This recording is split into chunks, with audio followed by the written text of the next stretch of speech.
personnel category. Benefits, a vast majority of which, as Carrie will talk about, is insurance benefits, retirement, OPEB. And then you can see the debt actually decreasing over time, debt service. And then you've got expenses. And then, you take a look at the total town spending, and there's quite a bit of difference when you include what's happening with the debt and then you exclude at the bottom row. Average CAGR is about 4.5% a year. And of course, I think, not surprisingly, I think Carrie would say that they feel much better about 23, 24, for example, and a little bit less about the out years. But, this is also, want to remind folks, this is not an exercise to kind of hold people accountable 4 years from now as to what actually happened. But again, just hopefully for us to provide a little bit of context around what's happening, not just in 23, but in the out years. And because a lot of the choices we make in 22, 23, of course, will carry forward and have implications for future years. And by the same token, are there steps we can take now maybe to make course corrections for things that we might be expecting in 25, 26, 27? So with that, Carrie, let me turn it over to you, and love to hear your thoughts on the issues and the projections, more detailed conversation around the projections. Rasha, is your slide something which was in the packet? I didn't see it. No, I'll circulate it around after. Thank you. Yep.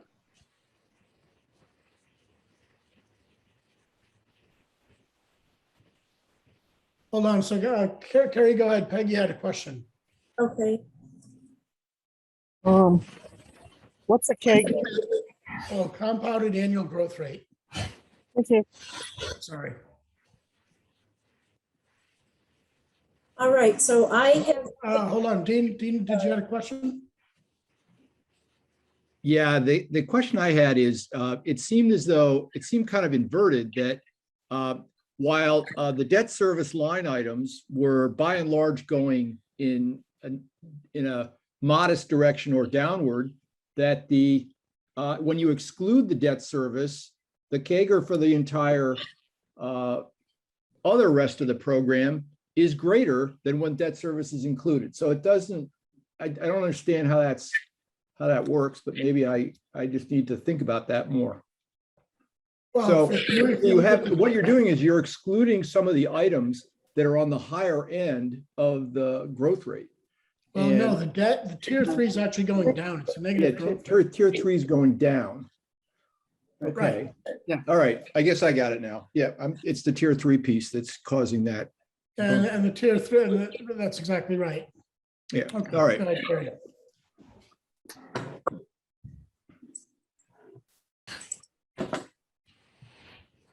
Okay, so I am going to go through the town's response to your information request. All right. And this is the same material that was handed out to you. So if it's easier to follow along in the material that was handed out, that's fine. I can shoot this presentation out to you after the meeting tonight. So starting with the top 3 to 5 strategic issues or challenges, opportunities facing the town over the next 5-year period, we did have an opportunity to meet with the select board. I think it was just last week. It maybe was the week before, and got their thoughts in addition to the thoughts that both Stephen and I had in identifying the strategic issues. And so it was nice to hear that what the select board had to say was really in line with the same things that we saw facing the town. So in no particular order, the first issue that we identified is compensation and benefits. And so the town manager has talked a lot about wanting the town of Concord to be an employer of choice for a diverse workforce. And in order to do this, we need to ensure that our compensation and benefits package is competitive with peer communities, the area market and such. In addition, we're looking to provide opportunities for flexible schedules. So anybody that knows anything about municipal government, our schedules have not been particularly flexible. where the private sector has been able to offer a variety of different opportunities in certain areas that has been much slower to occur in municipal government. And it is tough because a lot of what we do is customer service. And so you need to be available when customers are coming into your business. But we do feel that providing some level of flexibility is going to attract people to work in municipal government. We also want to continue to provide professional development opportunities and to create a work environment that is inclusive and provides a sense of belonging for all of our employees.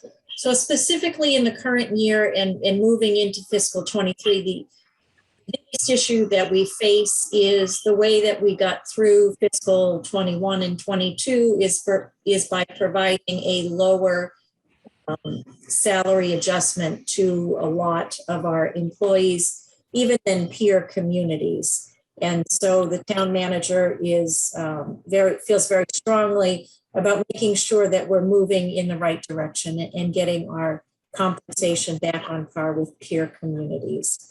And then we have specific positions that have been identified as being particularly hard to recruit for and to retain employees. And so we want to call out a specific number of positions and make sure that we are particularly competitive there. And where we're seeing the biggest issue is in the positions that have the most direct competition with private sector. And specifically, one of the big areas that we're having is with the light plant and the line workers. We are having a very difficult time remaining competitive, and that's something that we have to have line workers. It's a very specialized type of work. You can't have just anybody in that position. And if we don't have the line workers and we're not able to maintain our electric infrastructure, it's a big problem for everybody. There are a few other positions, but that is the most notable there. So in the current year, moving into next year, we hope to conduct a comprehensive classification and compensation plan review to help inform any changes that are being proposed in any of our salary schedules. The RFP, the scope of services for this RFP, is currently being drafted, and we would expect by the end of December that we would be issuing that. It is going to be a very lengthy process and probably is not going to result or have anything that we can implement in the current year, maybe not even in 23. But again, we need to be making sure that we're remaining competitive. So we're hopeful that we'll get some early information and be able to make some adjustments in 23, but for sure by 24. And I also want to mention, as you know, anybody who's been on the FinCom for the last couple of years, you know that we've had quite a bit of attrition on the town side in our public safety personnel and some of the other departments. We do expect to see a little more of that, but that's going to start tapering off as our workforce stabilizes.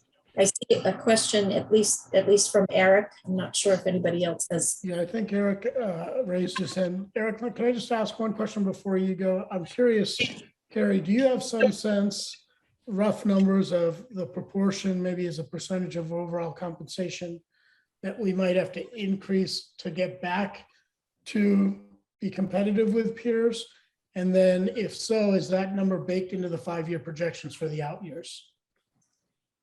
I would say that we have a very rough estimate, and it is baked into the 5-year projections. Okay, thank you. Eric? The study in the FY22 budget, what is the cost? I tried to find it and I couldn't. So I want to say that we have about $60,000 that is set aside for this project.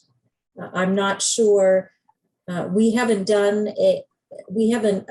out to bid for a project like this in a very long time. So I'm not sure what the cost is, but we are confident that we have the funding within the budget, and I would say it's about $60,000 that was set aside for it.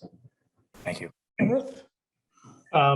When was the last time we did a compensation study in the town of Concord? And your number of 60,000 is probably pretty close. In Sterling, we did one, it cost about 50 grand 4 years ago. Ooh, that doesn't make me feel comfortable that it was that much money. So it's been more than 10 years, but I'm not sure how much more than 10 years, but it's been a significant period of time. We have done, looked at individual positions or groups of positions, but not anything on a comprehensive basis in at least 10 years. Thank you.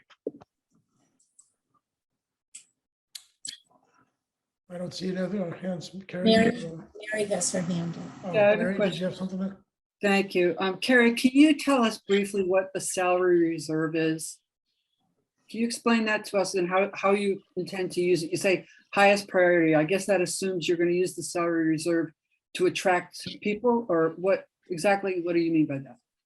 So the salary reserve is a separate appropriation within the town's general fund budget. It is an amount of money set aside either to settle contracts, provide adjustments to non-union employees, and or to make adjustments to individual positions as the need may arise. And can you tell me how much is in there right now? And where do I see that in the budget? Where do I see that in the budget book? So I know, so we can get a feel for what's in there. Yeah, so in the, I'm just going to go back to the town meeting book and the appropriation for the town budget. There is a separate line item. It's line item 10. Okay. Reserve. And in fiscal 22, we have an amount of $700,000. And the reason that that's so high is because almost all of our collective bargaining agreements were not settled at the time that the budget was put together. So that's why you see a larger amount there. If the contracts were settled and we knew what employees were getting, you would find the increases within the individual department budgets. So let me make sure I understand this. So in FY22, we appropriated another 700,000 into that. But where do we see what the balance is at any given time? Well, we certainly can provide that to you. I mean, we don't have the budget is a static document, the budget document itself, but we certainly can provide that information to the finance committee. At this point, there have been no draws on the salary reserve because there have been no collective bargaining agreements settled yet in fiscal 22. Well, Carrie, as far as this item goes, it operates just like any other budget item. If it's unexpended at the end of a fiscal year, it just folds back into the general free cash line, correct? Well, it would unless it was reserved. So if we say we get to the end of the current fiscal year and the police contract is still unsettled, we would make an estimate of what we think that the settlement would cost, and we would reserve that amount. We would encumber that amount, and because the settlement would pertain to that fiscal year, and then that was unencumbered would fall to free cash. I see. Okay, so just general rule of thumb, can you tell us how much was encumbered at the end of FY21 for the salary? I'm just trying to get a feel for how much is in there, how much is available. So off the top of my head, I would say it was between $150,000 and $200,000 that was encumbered at the end of fiscal 21. And then the 700 was made available to it. Is that correct? That's correct. Thank you. If I recall, Carrie, there was one other item regarding the salary reserve, which was that you were, during the pandemic, you were folding open positions back into the salary reserve in some fashion. Am I misremembering that? No, we certainly talked about doing that initially, but I think by the time we got to a final budget to meet the guideline, there are a number of positions that are on the books, but they were not funded in fiscal 22. Okay, all right. So they just weren't funded, and there was this whole idea of moving these open positions into the salary reserve and kind of holding the funds available in the event that they got filled. But anyway, okay, so that didn't happen. Thanks. It certainly didn't happen the way that we had talked about it to begin with, because it is the salary reserve. It is a separate line item, and you do need different approvals to move that. So it just didn't seem that practical. And at the end of the day, we just didn't have enough available to fund some of the positions. Okay, Carrie, why don't we move on? I know you've got quite a lot more to go over. I think some of these other detailed questions we can save towards the end if we need to. Sure. So again, the next issue, and again, not in any particular order that we identified, is infrastructure. And the infrastructure that really came to mind as being the most in need or the most underfunded really was road improvements, our building needs, and both the water infrastructure and the broadband infrastructure needs. So first, to talk about the road improvements. On an annual basis, the town is dedicating about $1.5 million to $2 million to our pavement management program. And this is in addition to the Chapter 90 funds that the town receives from the state, which are around $600,000 a year. The Public Works Department has worked diligently to identify, to update its own capital improvement plan, and has identified that really going forward, the need just for pavement management is about $3.5 million per year. And then there are additional drainage and other traffic improvement projects that total about $1.5 million per year. So really about $5 million is needed for pavement management, drainage, traffic improvements, et cetera. And we're dedicating $1.5 to $2 million per year. The current level of the need really is for our entire Tier 2 portion of our capital plan, which is about $5 million a year for everything. And that includes all of our public safety, our fire apparatus, ambulances, any of the parks projects that we're doing, the building maintenance and such.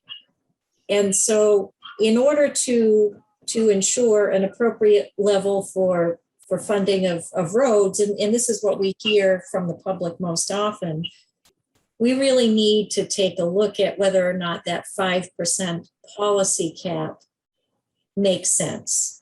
I understand that maybe we can't afford to do more, but I think it's incumbent upon us to identify the need and have the discussion about whether or not that makes sense. And if it does, what other trade-offs are we going to have to make to be able to maintain the road infrastructure?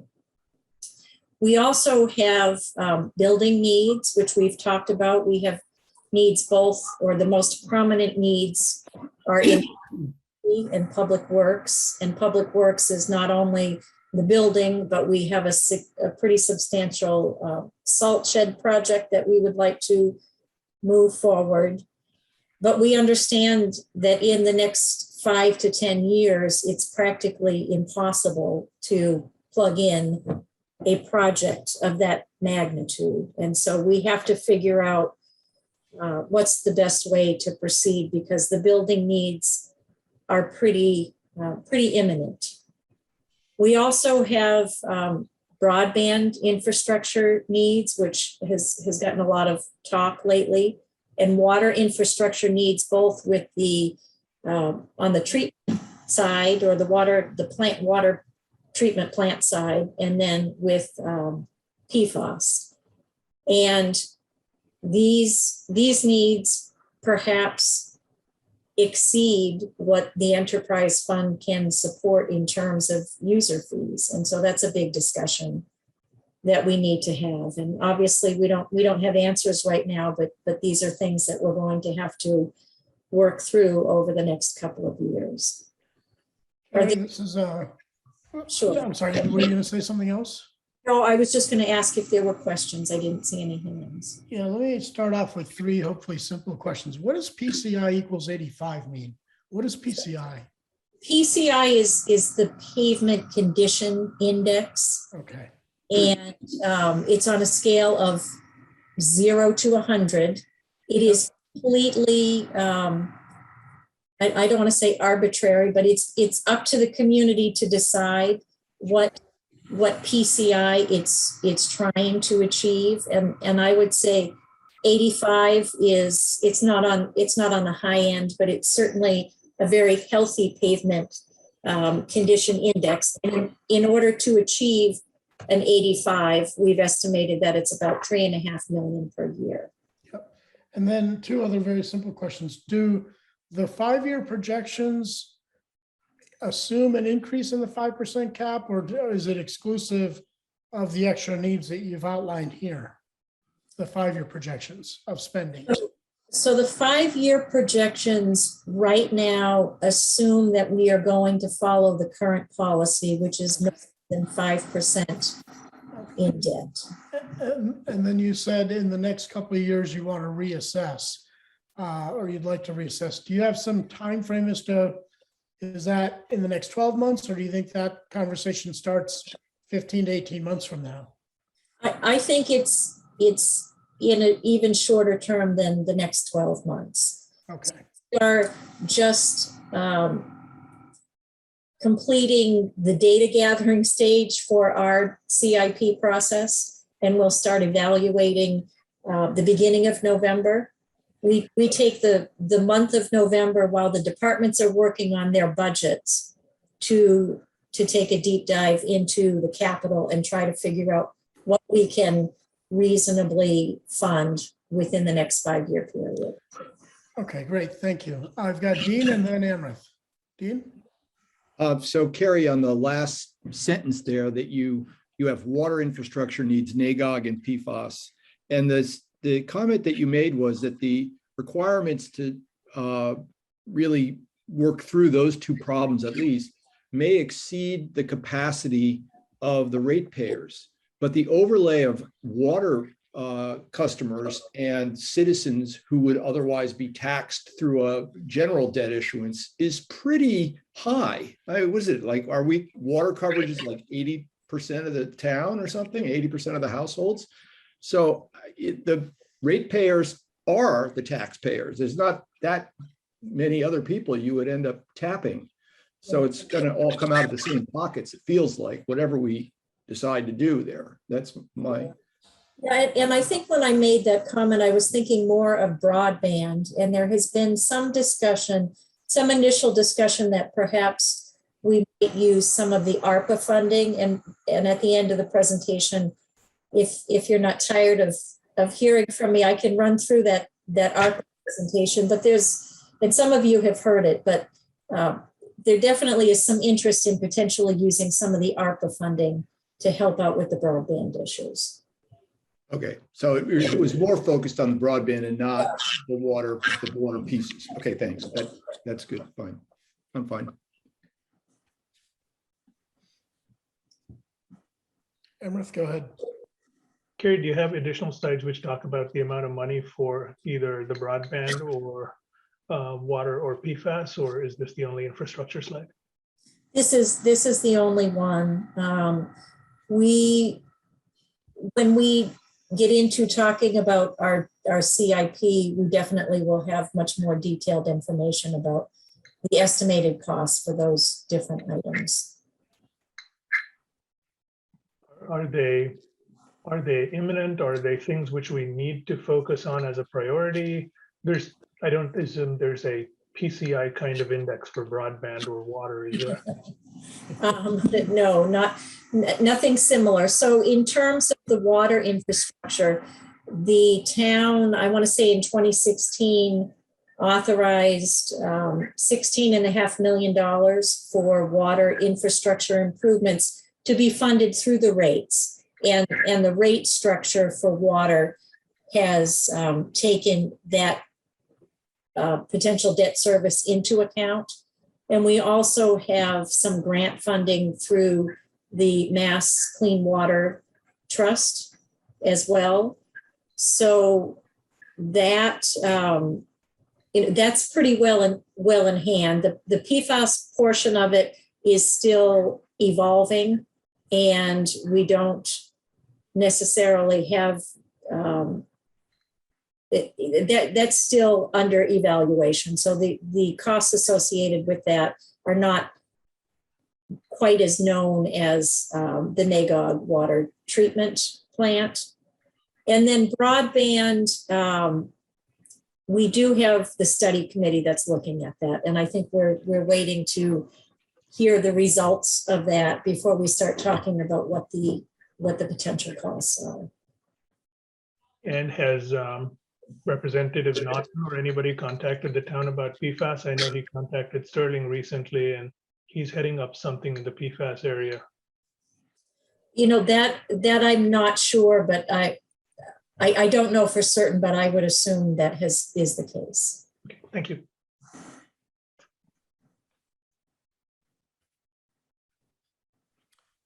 Peggy? You're muted, Peggy.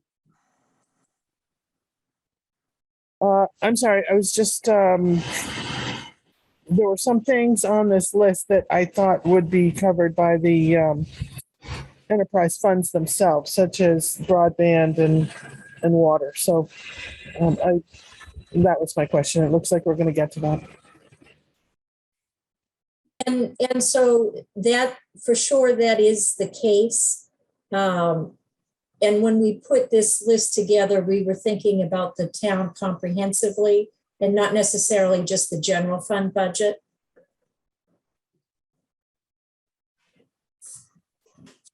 Okay, it's a little misleading in the presentation. So Peggy, one of the things that I should have made it clear up front, you know, when we talked to Carrie and Stephen about presenting that 5-year projections, as you'll see in a minute, we wanted to look at it in total, because I think, as Dean said, you know, there's a high degree of overlap between taxpayers and ratepayers. I know the distribution, the impact of the distribution can vary depending on whether it comes out of the general fund and property taxes versus various infrastructure fees. But again, just to give an overall perspective of town spending. So if it's a bit misleading, it's probably my fault for not clarifying that. Okay, thank you. So the next item we identified, we've just called governance. And what we're trying to get at here is the form of government relies heavily upon the work of boards and committees. Most of our boards and committees meet in the evening, and it's really become difficult over time to provide staff support to the boards and committees. And we see this as a significant challenge moving forward. It's amazing. I've been in the business for a really long time now. And when I got into it, everybody just knew you had your daytime job and you had your evening job. And that was just the way it is. And people think much differently about work and how they want to accomplish work and what they're willing to do. And so we definitely see this as a challenge. I will say that the remote meetings have been particularly helpful to staff here, where we have a lot of staff that are comfortable enough to attend and host a remote meeting from their own home. And so that is helpful. It's also helpful for those individuals that take minutes, because we don't necessarily have to have somebody taking minutes sitting at the meeting, because we now have both an audio and video recording of the meeting. Back before remote meetings, you might have noticed on occasion, and we did it certainly at the finance committee, that we'd have a recording, recorder sitting on the table. Well, that's all well and good for somebody who's able to recognize who's speaking, but it's it's certainly a challenge. So the remote meetings have helped out, but we don't have a permanent authorization to do this, and we don't know that people want to continue doing this when things resume back to normal. So this is something that is of concern. And another note that the town manager made here is that increasingly we see multiple committees working on similar issues. And I think you, in putting together your observer assignments, really picked up on this and said, you know what, instead of assigning specific committees to individuals, let's assign topics, because there are a number of committees that are taking up topics.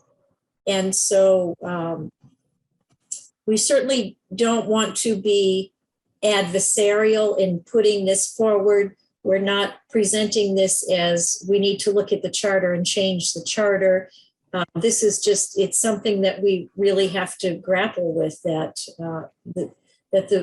the way we operate, we have to figure out how we're going to be able to manage this from a staffing perspective moving forward.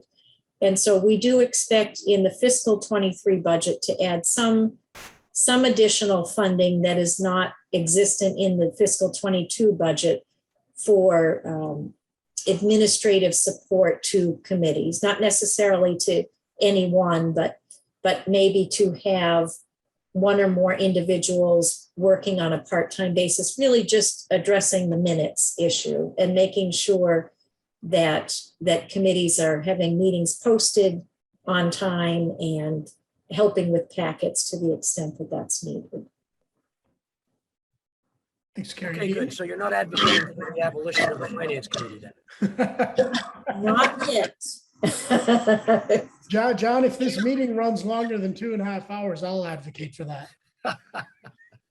Dean, go ahead. John's point, is there a regular, every couple of years process whereby we look over the number of committees that we have and assess the need for that continuing?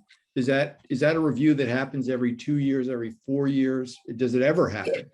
Because I think once we spin up a committee, it just has a life of its own. And, there's rarely a call to disband in one. I mean, the personnel committee's trying to shut themselves down and they're having a hard time. So I've been with the town for 5 years, and I'm not aware that we've done this in the last 5 years, but probably 7 years ago, there was a study committee that looked at, maybe it was a little bit longer than that, looked at the town, the form of government, and prepared a report, came up with several recommendations, I think most of which were implemented. So I'm not aware that there is a hard and fast rule every X number of years this happens, but it has happened at least in the last 10 years, but not in the last 5. Eric, and then I've got Peggy and then Chris. So I'm still fairly new to Concord, and I'm even newer to the finance committee. So for my context, I would be interested in examples of where how specifically this has become an issue, especially on the second point. Increasingly, we see multiple committees working on similar issues or kind of getting in each other's way. Just for my context, that would be helpful. I think that this is something that the town manager felt strongly about, and in talking to him, I think there are we have a couple of different committees working on sustainability issues. We definitely had and maybe this is just slightly different, the middle school building committee was making presentations to the school committee and to the select board and to the finance committee. And it, in that instance, it may have been helpful if we just had everybody come together and had a joint meeting of sorts, because, obviously different people are attending different meetings, different points are being made, and it can be challenging. And those are two that come to mind. There may be others, but those are the ones that are popping up. Hey, Parashar, there is a hand raised in the audience, and I know that that select board member may have an update on the committee. Yeah, thank you. I was going to ask Terry to chime in, but let me go through Peggy, Chris, and then Terry would love your perspective on it. I would be happy to defer to a member of the select board. I know in the past, at least for the ad hoc committees, they're reviewed every year. They have a sunset provision. Sometimes those aren't adhered to, but those, you have to work to get rid of. Another area I think there's a lot of overlap is open space and recreation. You can get the school committee, you can get, open space can be covered by the NRC, by a specific ad hoc committee, other, non-governmental organizations. So it is the case that many people can start and can get up a good head of steam on an issue that isn't necessarily just theirs. Hey, thank you, Peggy. Chris, did you want to ask a question before we ask Terry to chime in? I was just going to I say, also ask others to mute themselves. There's some background noise as well. Thanks. yeah, I was just going to say that Terry, I think, is going to tell you that the select board is off to do exactly that in the near future. So I'll let her tell you. Terry, the floor is all yours. Promoting her now.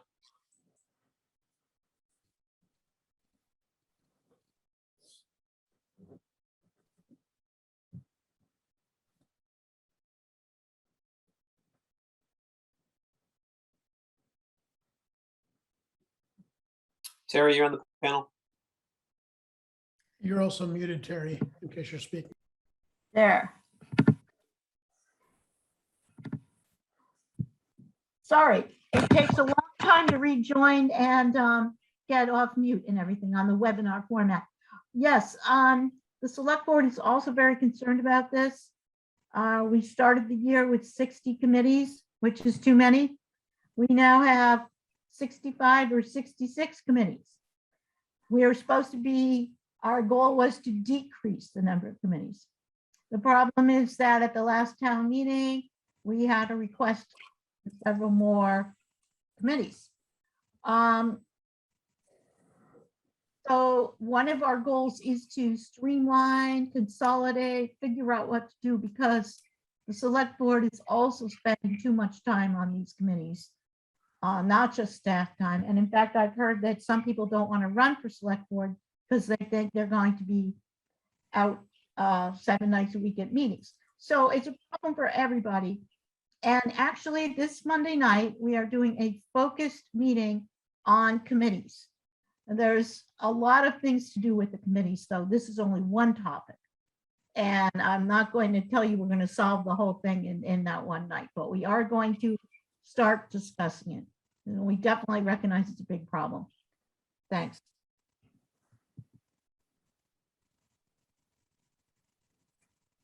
Thanks, Terry. Appreciate that. And Chris, maybe we can just keep Terry on as a panelist in case questions come up in the future. Make the transition easier. Carrie, back to you. Okay, and the fourth and last issue that was identified is the concept of a welcoming community. And in order to be a welcoming community, we want to make sure that we have an adequate supply of affordable housing, that we have opportunities for public transportation, and that we have the appropriate level of social and community services to support the residents of the community, and particularly to support the ability to live independently regardless of age. And so in terms of affordable housing, you all know that we are awaiting legislative approval for local options or local option surcharges to create a steady revenue stream to support affordable housing. But in the meantime, on an annual basis for the last several years, town meeting has appropriated some amount of free cash to keep these affordable housing initiatives going while we await this legislative approval.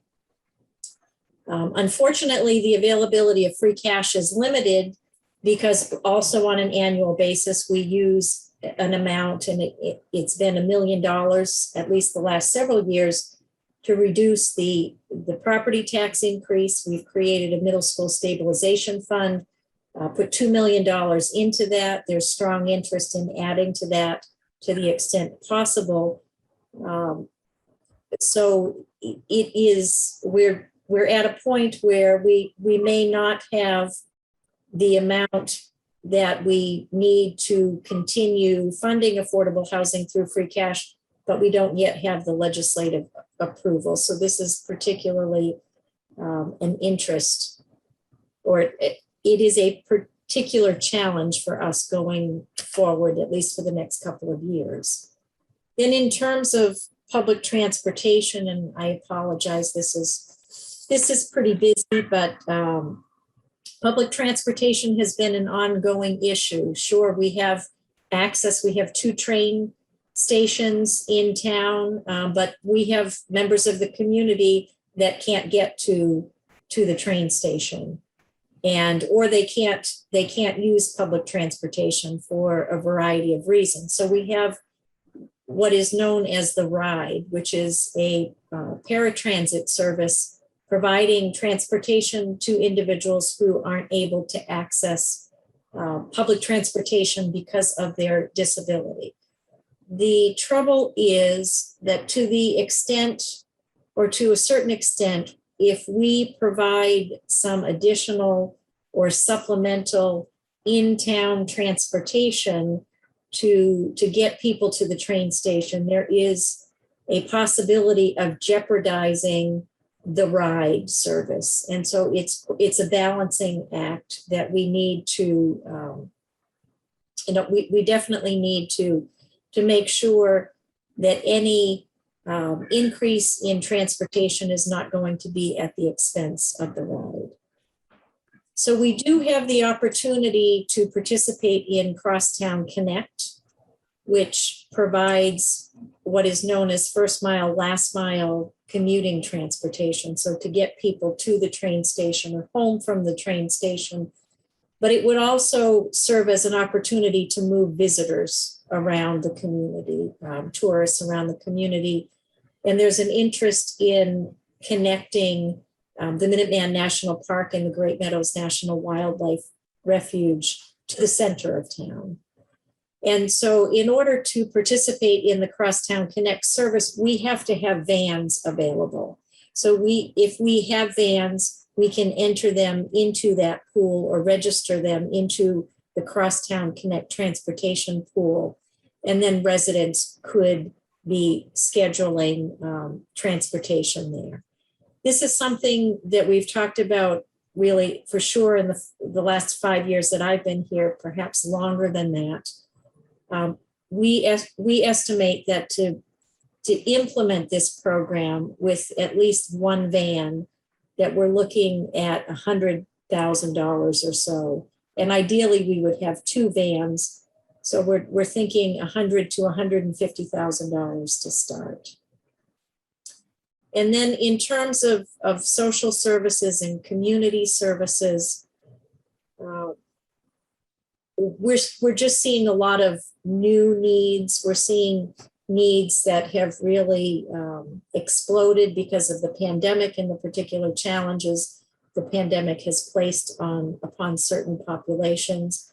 And so the one need that has been identified by our our current staff is an increase in mental health services. Mental health services are something that are hard to access. If you or any family members have tried to obtain mental health services, there just aren't enough providers. And it's very difficult to access that service. And so there's an interest in having some level of service in a community-based program. And that estimated cost is $75,000 to $100,000 to get a program off and running. And that's something that we would like to be able to include as soon as the fiscal 23 budget.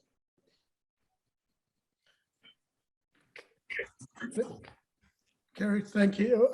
Thank you for those. Again, similar questions, two questions. One is, I guess the costs that you're showing here are on an annual basis, right? It's not just the startups, but then ongoing operating costs? So for sure, the social and community services, that's an ongoing. Okay. Transportation, the bulk of the cost would be to purchase the vans.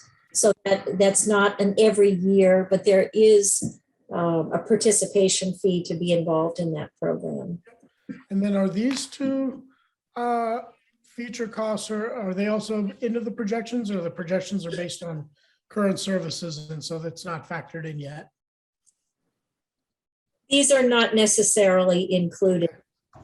All right, thank you. There may be some trade-offs in the budget, but they're not necessarily baked in. Okay, thank you.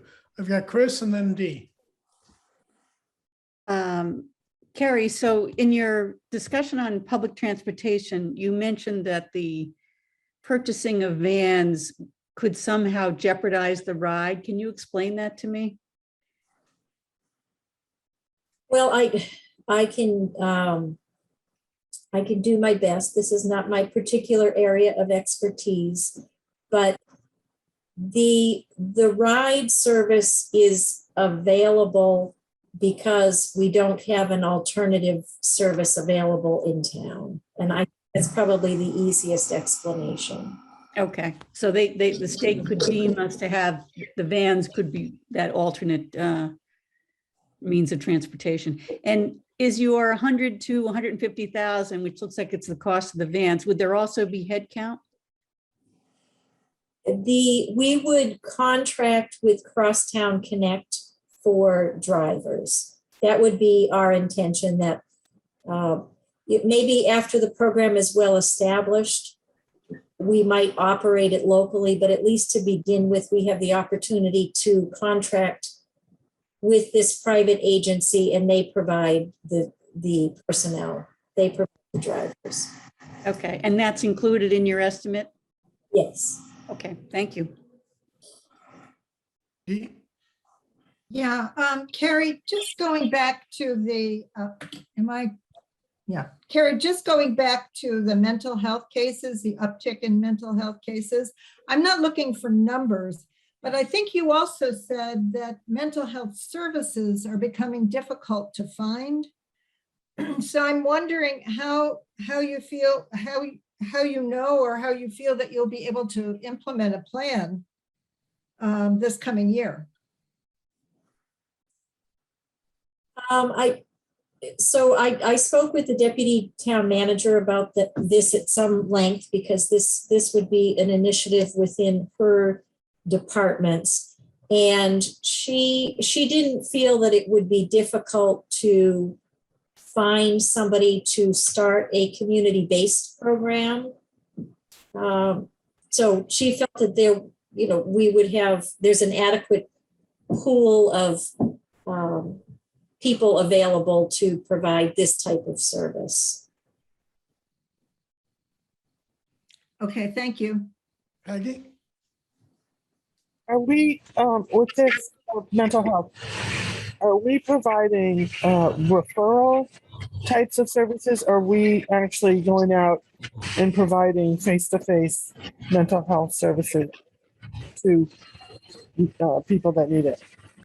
So the thought is that we would be doing both in limited circumstances. So we would provide some limited individual one-to-one counseling, but that we would also be providing appropriate referrals, maybe having some support groups, and well, she had mentioned some webinars and access to information. So potentially as a stopgap measure while somebody waits to get connected with a regular therapist or healthcare provider. Yeah, thank you. Carrie, I don't see any more questions.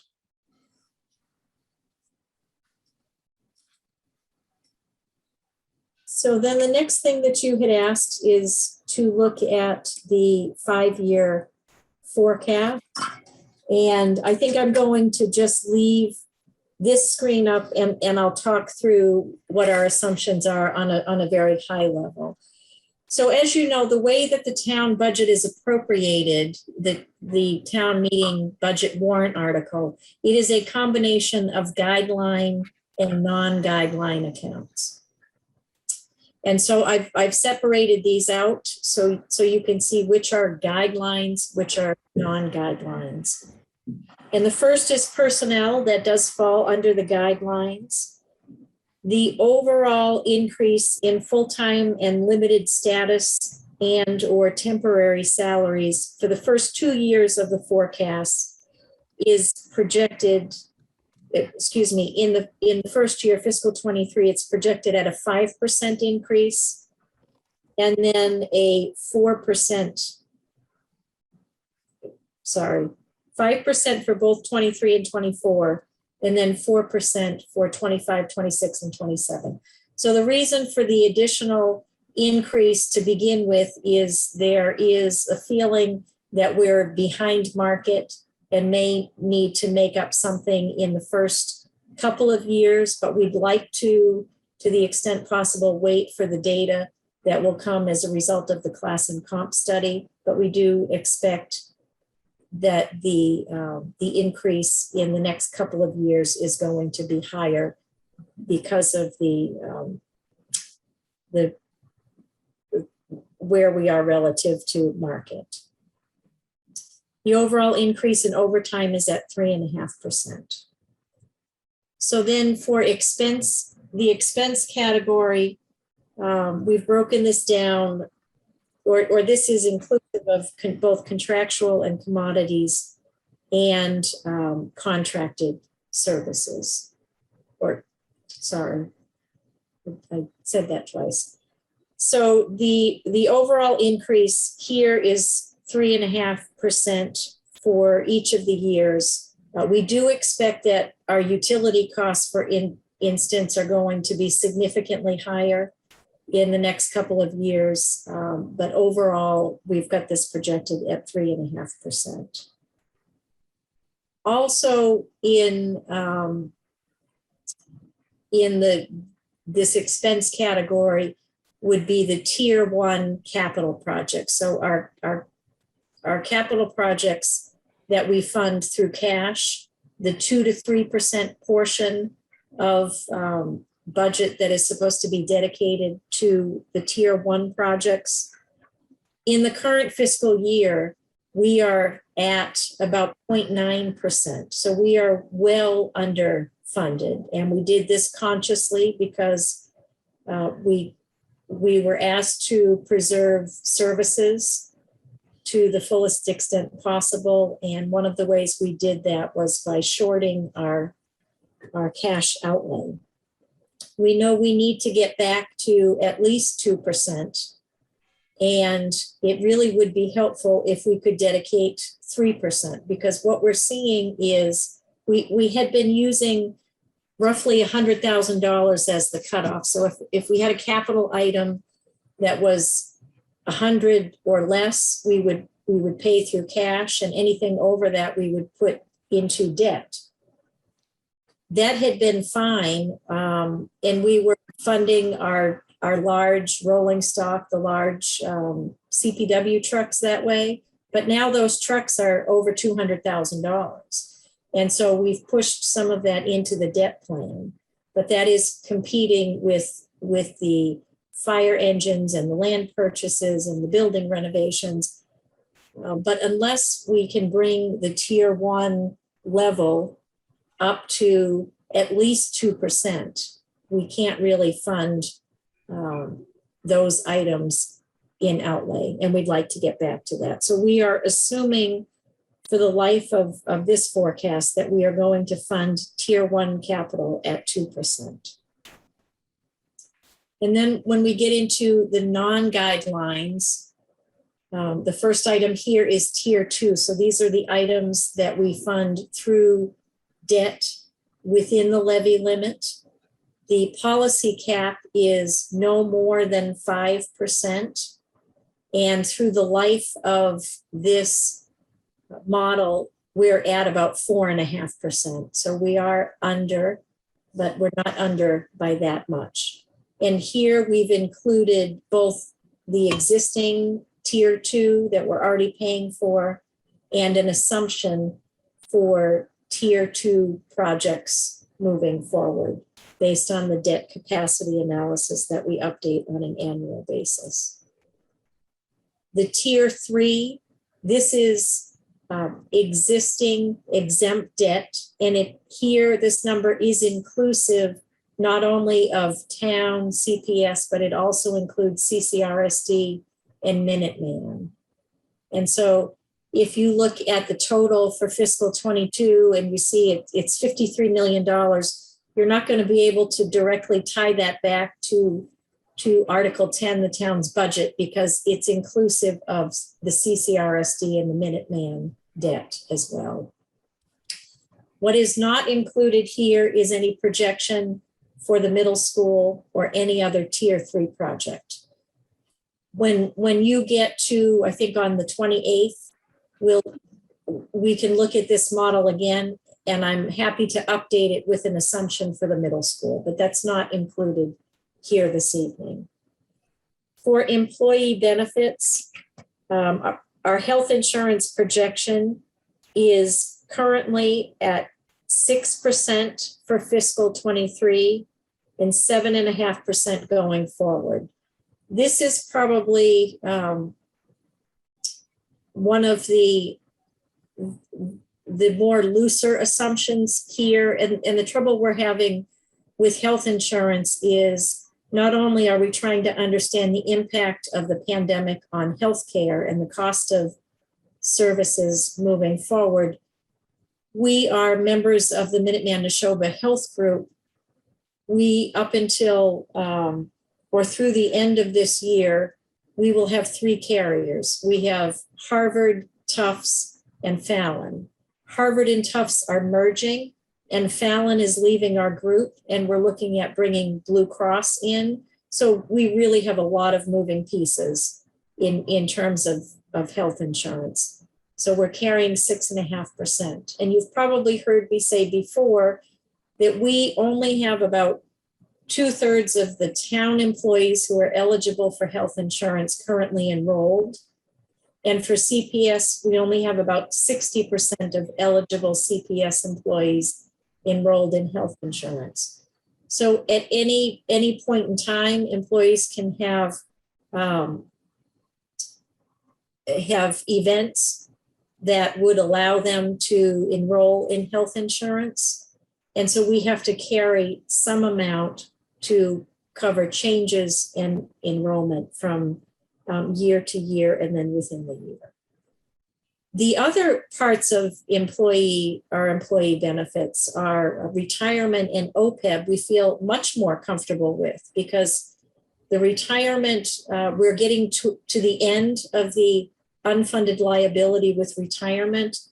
And through the life of this model, based on the most recent valuation of the system, we're projecting about 2% per year, which is really phenomenal, because a lot of systems are still seeing double-digit increases in their assessment year to year. But we are projecting about 2%. when we receive the next system valuation, which should come sometime in the month of November, we'll take another look at this and potentially update it. But I don't really see any change, any significant change in this 5-year horizon that we're looking at. Similarly with OPEB, we are using the most recent OPEB valuation, which is 6/30/20. We're still working on our 6/30/21 OPEB valuation. But you may recall that we came up with what I think is a creative solution to funding our OPEB liability, working with our actuary, and we actually have a level funded contribution, although I have increased it 2.5% per year in 24 through 27, just because I can't imagine it's going to stay level. But we do value that liability on an annual basis, and we'll be taking a look at that. But where a lot of communities may see large increases in retirement and OPEB, that's really relatively stable for us and helpful to our bottom line. And then the last item here is property and liability insurance. And this also is a difficult one to project. Our fiscal 22 budget of $315,000 was about 20% off in terms of what the actual premium came in. So we've had a lot of large losses. We've had some losses. We've had a fire at the school. We've had the data breach, and that has spanned over a couple of years. So we're being pretty the opposite of conservative in terms of what our increases are going to be in this category moving forward. Hopefully this will stabilize and we'll be able to make some adjustments, because these are pretty big increases, but it's based on what we're seeing in the very short term. So then the bottom half of this screen, I just made some comparisons. If you look at everything, guidelines and non-guidelines, in fiscal 23, the increase we're projecting is 5.39%. Obviously that's significant, but the biggest driver here is increasing the tier 1 capital from about 0.9% up to 2%. So that's about $1 million right there. If you take out the exempt debt, the increase is even higher, 6.96%, because the exempt debt is actually going down without any assumption for the middle school. If you look at just the guidelines, it's up 8.34%. So again, significant, but we're increasing the tier 1 capital by about $1 million. And then if you look at just the non-guidelines, it's a very modest 1.76%. And that's really because there's a lot of stability in the retirement and OPEB numbers. So are there questions on the forecast? Okay, before we get into the questions, I just have to tell you from my perspective, this is a great chart and a great perspective to look at not only what's happening for next fiscal year, but what's going to be happening over the next couple of years. So thank you for pulling this together. Totally appreciate it. I had just one small question. I think you talked about tier 2 having a cap of 5%. But when you look at the numbers, they're about 8% of the total spending. Can you help me reconcile the difference between the 5 and the 8? So the 8% is? So if I take a look at tier 2 debt, yeah, say 4.3 million and compare it to 55.9 million, yeah, that's I think, what is it? That one happens to be, yeah, it's about 8% throughout the whole projection period. So I'm happy to take a deeper dive into, there definitely is fluctuation year to year, and the 5% is Yeah, you know what? Let me take We'll another. take it offline. That's fine. Thank you. I've got Dee and I've got Chris. Okay, Carrie, I just have a couple quick questions. And again, I have to say, what Parashar said, I think this has been very helpful to us, all the detail that you've been talking about so far. I had a couple questions. My first one is, can you tell me in the guidelines under personnel, I'm wondering if you have the numbers that say, what are the actual changes in the full-time personnel for each of the upcoming years?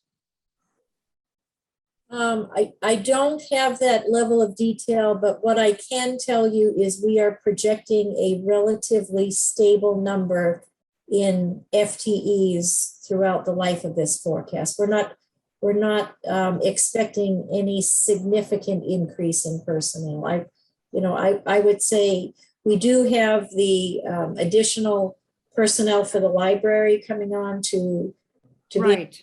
the library expansion, but other than that, probably not an increase of more than a couple FTE over the total 5-year period. Over the total 5-year plan. I did see that there was one that you're going to have in finance and in one of the upcoming years. Good, thank you for that. And my other question goes to looking at retirement.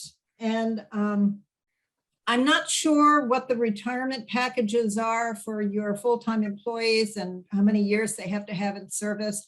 But when I was listening to the school committee meetings, they have an increasing number of retirees, which are going to take up a lot of money in their budgets.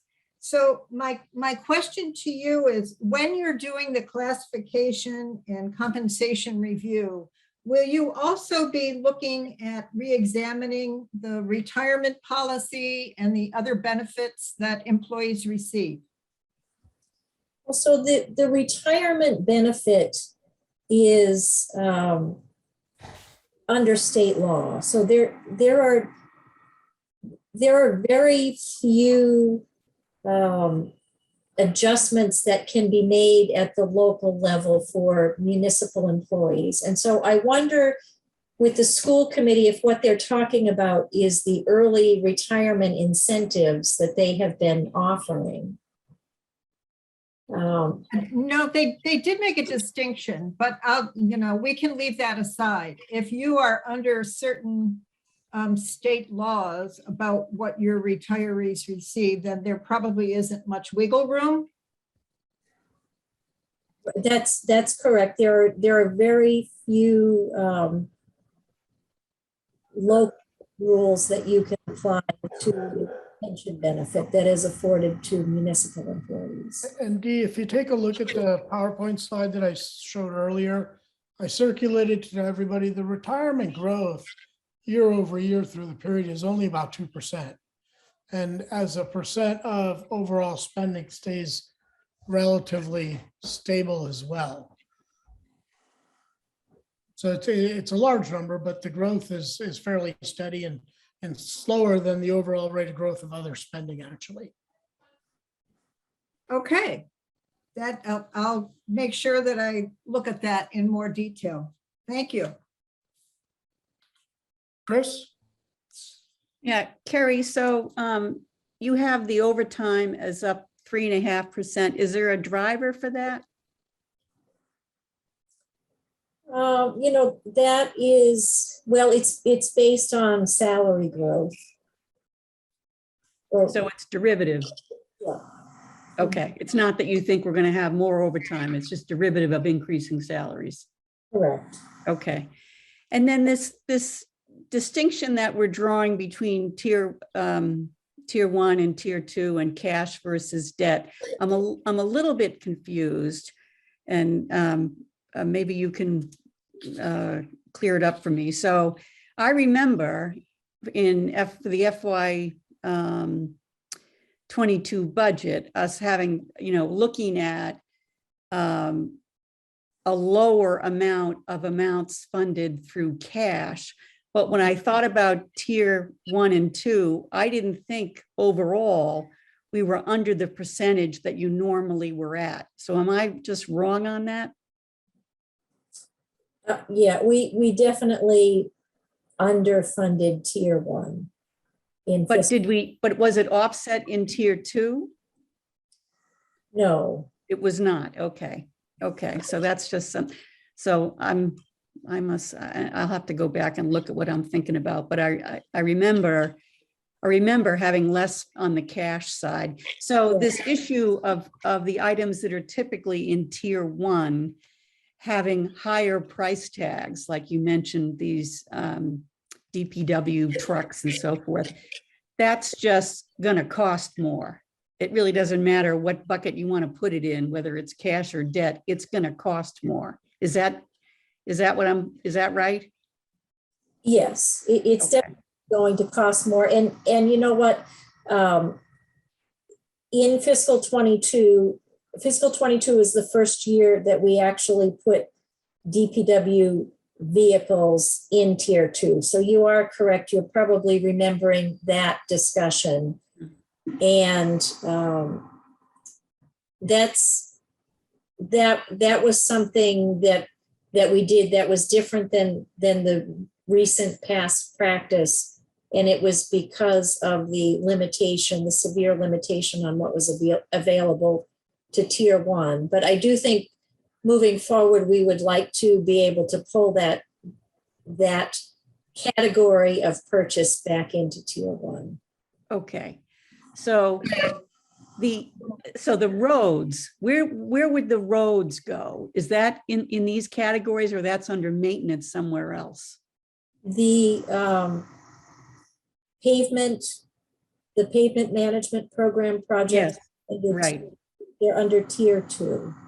So the $1 million that were up in tier 1 is not the roads.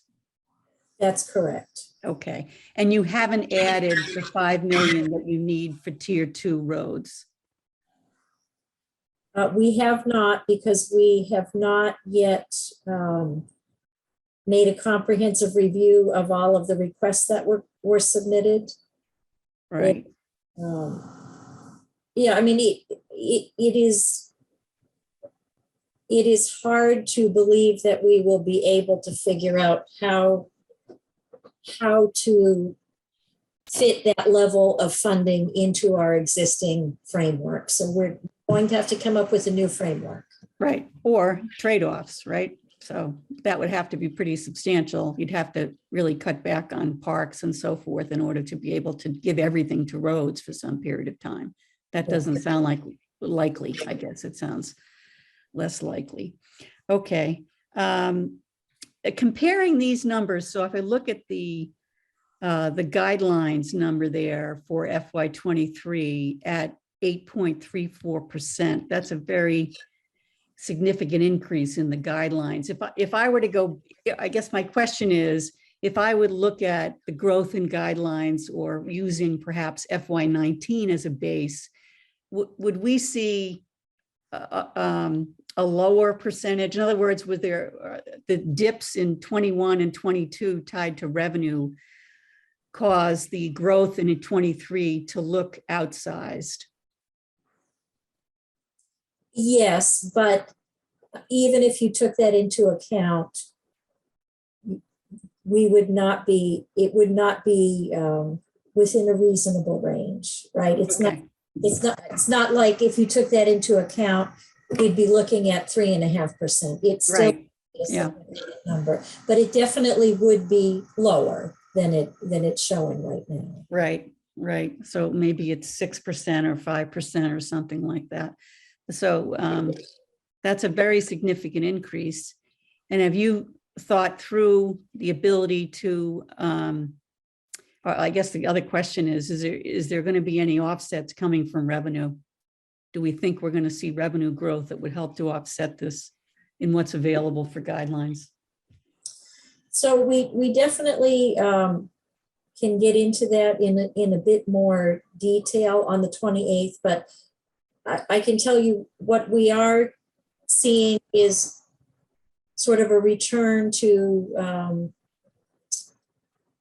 we're on the recovery in terms of the local excise taxes. We did just receive our first quarterly, and we don't even know that it was 100% of what was owed, because businesses are still able to pay. There's an extension that the governor has authorized through the end of the calendar year, but we are seeing some growth there. Our motor vehicle excise tax, which is our largest local receipt, there was a lower amount collected in fiscal 20 than we had expected, and we weren't sure, was this a permanent decline in this revenue or not? But our 21 receipts were more in line with what we expected, projecting 19, the 19 actual forward. Our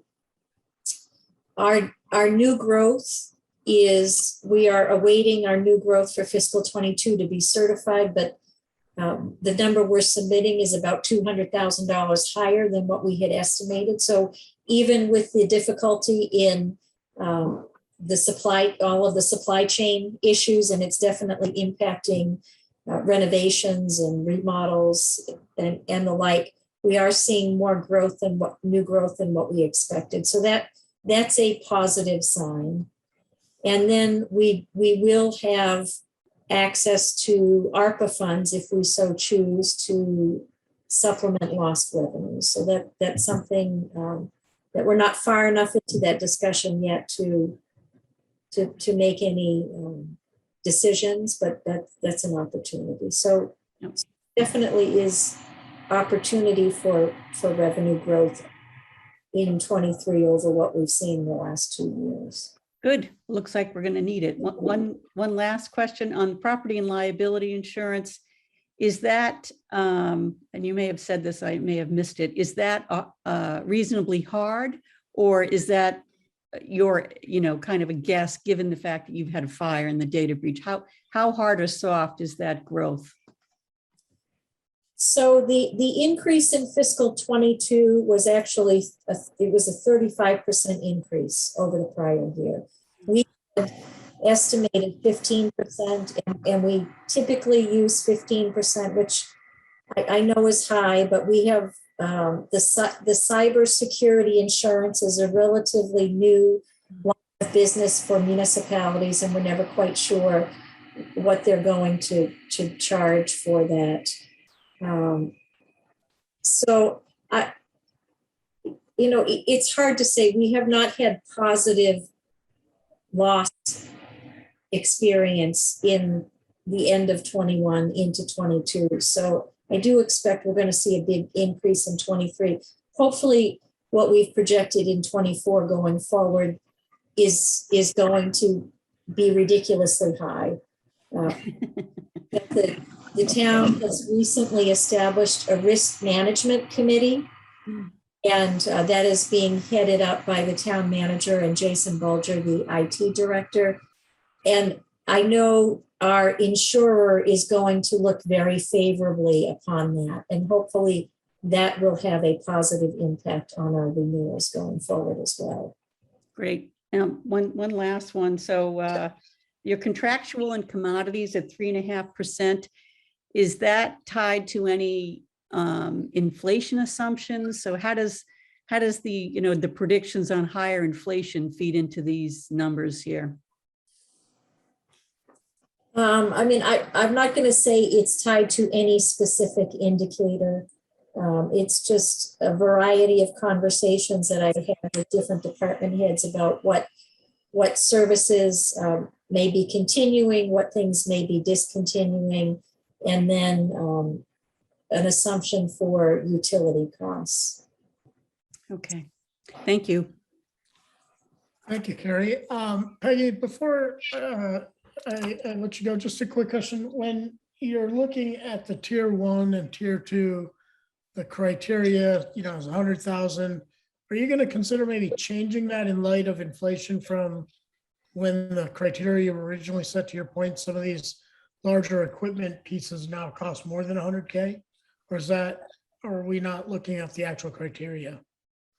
No, I think, I think in all reality, the tier one should be anything that's under 250,000, and anything over 250,000 should be tier two. Okay. So I think that 100,000 number really is severely outdated at this point. Okay, thank you. Peggy, go ahead. Yeah, obviously the focus is on the $1 million of expense. And that looks like you're gonna up it $1 million this year and then run it forever. It's not a one-time, increase to catch up on roads or whatever, or equipment. So I'm pretty concerned about that. If I look down to the 7% increase, that by my math would only be 5% without that extra $1 million. So I guess, all eyes are on the $1 million permanent embedded increase in expense that you're proposing. The increase for sure in the tier one capital is ongoing. And it's really, the policy is 2 to 3% of budget. And so it's really 2 to 3 at this point, it's really $2 to $3 million. And we have 800,000 in fiscal 22. So we're looking to go back to the minimum according to the policy. And we definitely have that level of expenditure when you look at the police cruisers and all of the technology and the CPW equipment and vehicle replacement. We definitely have the demand for that level of expenditure. And,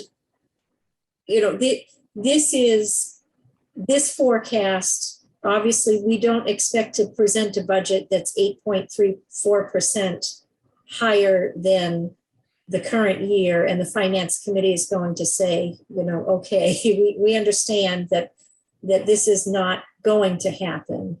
But this is the starting point, and it's an opportunity to take a broader look or a longer term look. I know Parashar knows that we actually did a 10-year forecast, and I know once we get outside of the 5 years, it's even more difficult to know what will happen. But there's some pretty interesting things that happen in the second 5 years of the forecast with the likelihood of the retirement unfunded liability being funded, and then the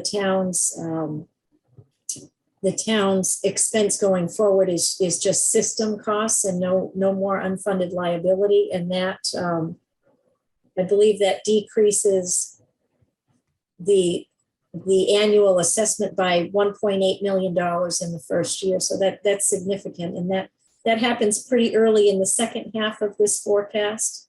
In the second half of the forecast, we're getting closer to the OPEB liability being funded, and we have all of the elementary school, the debt associated with the elementary schools paid off at that point. So too bad the screen isn't bigger, because I think the second half of the forecast looks a little rosier than the first half. Well, then maybe that is exactly the indication to postpone much of that million until we have those, loosening up on the funds.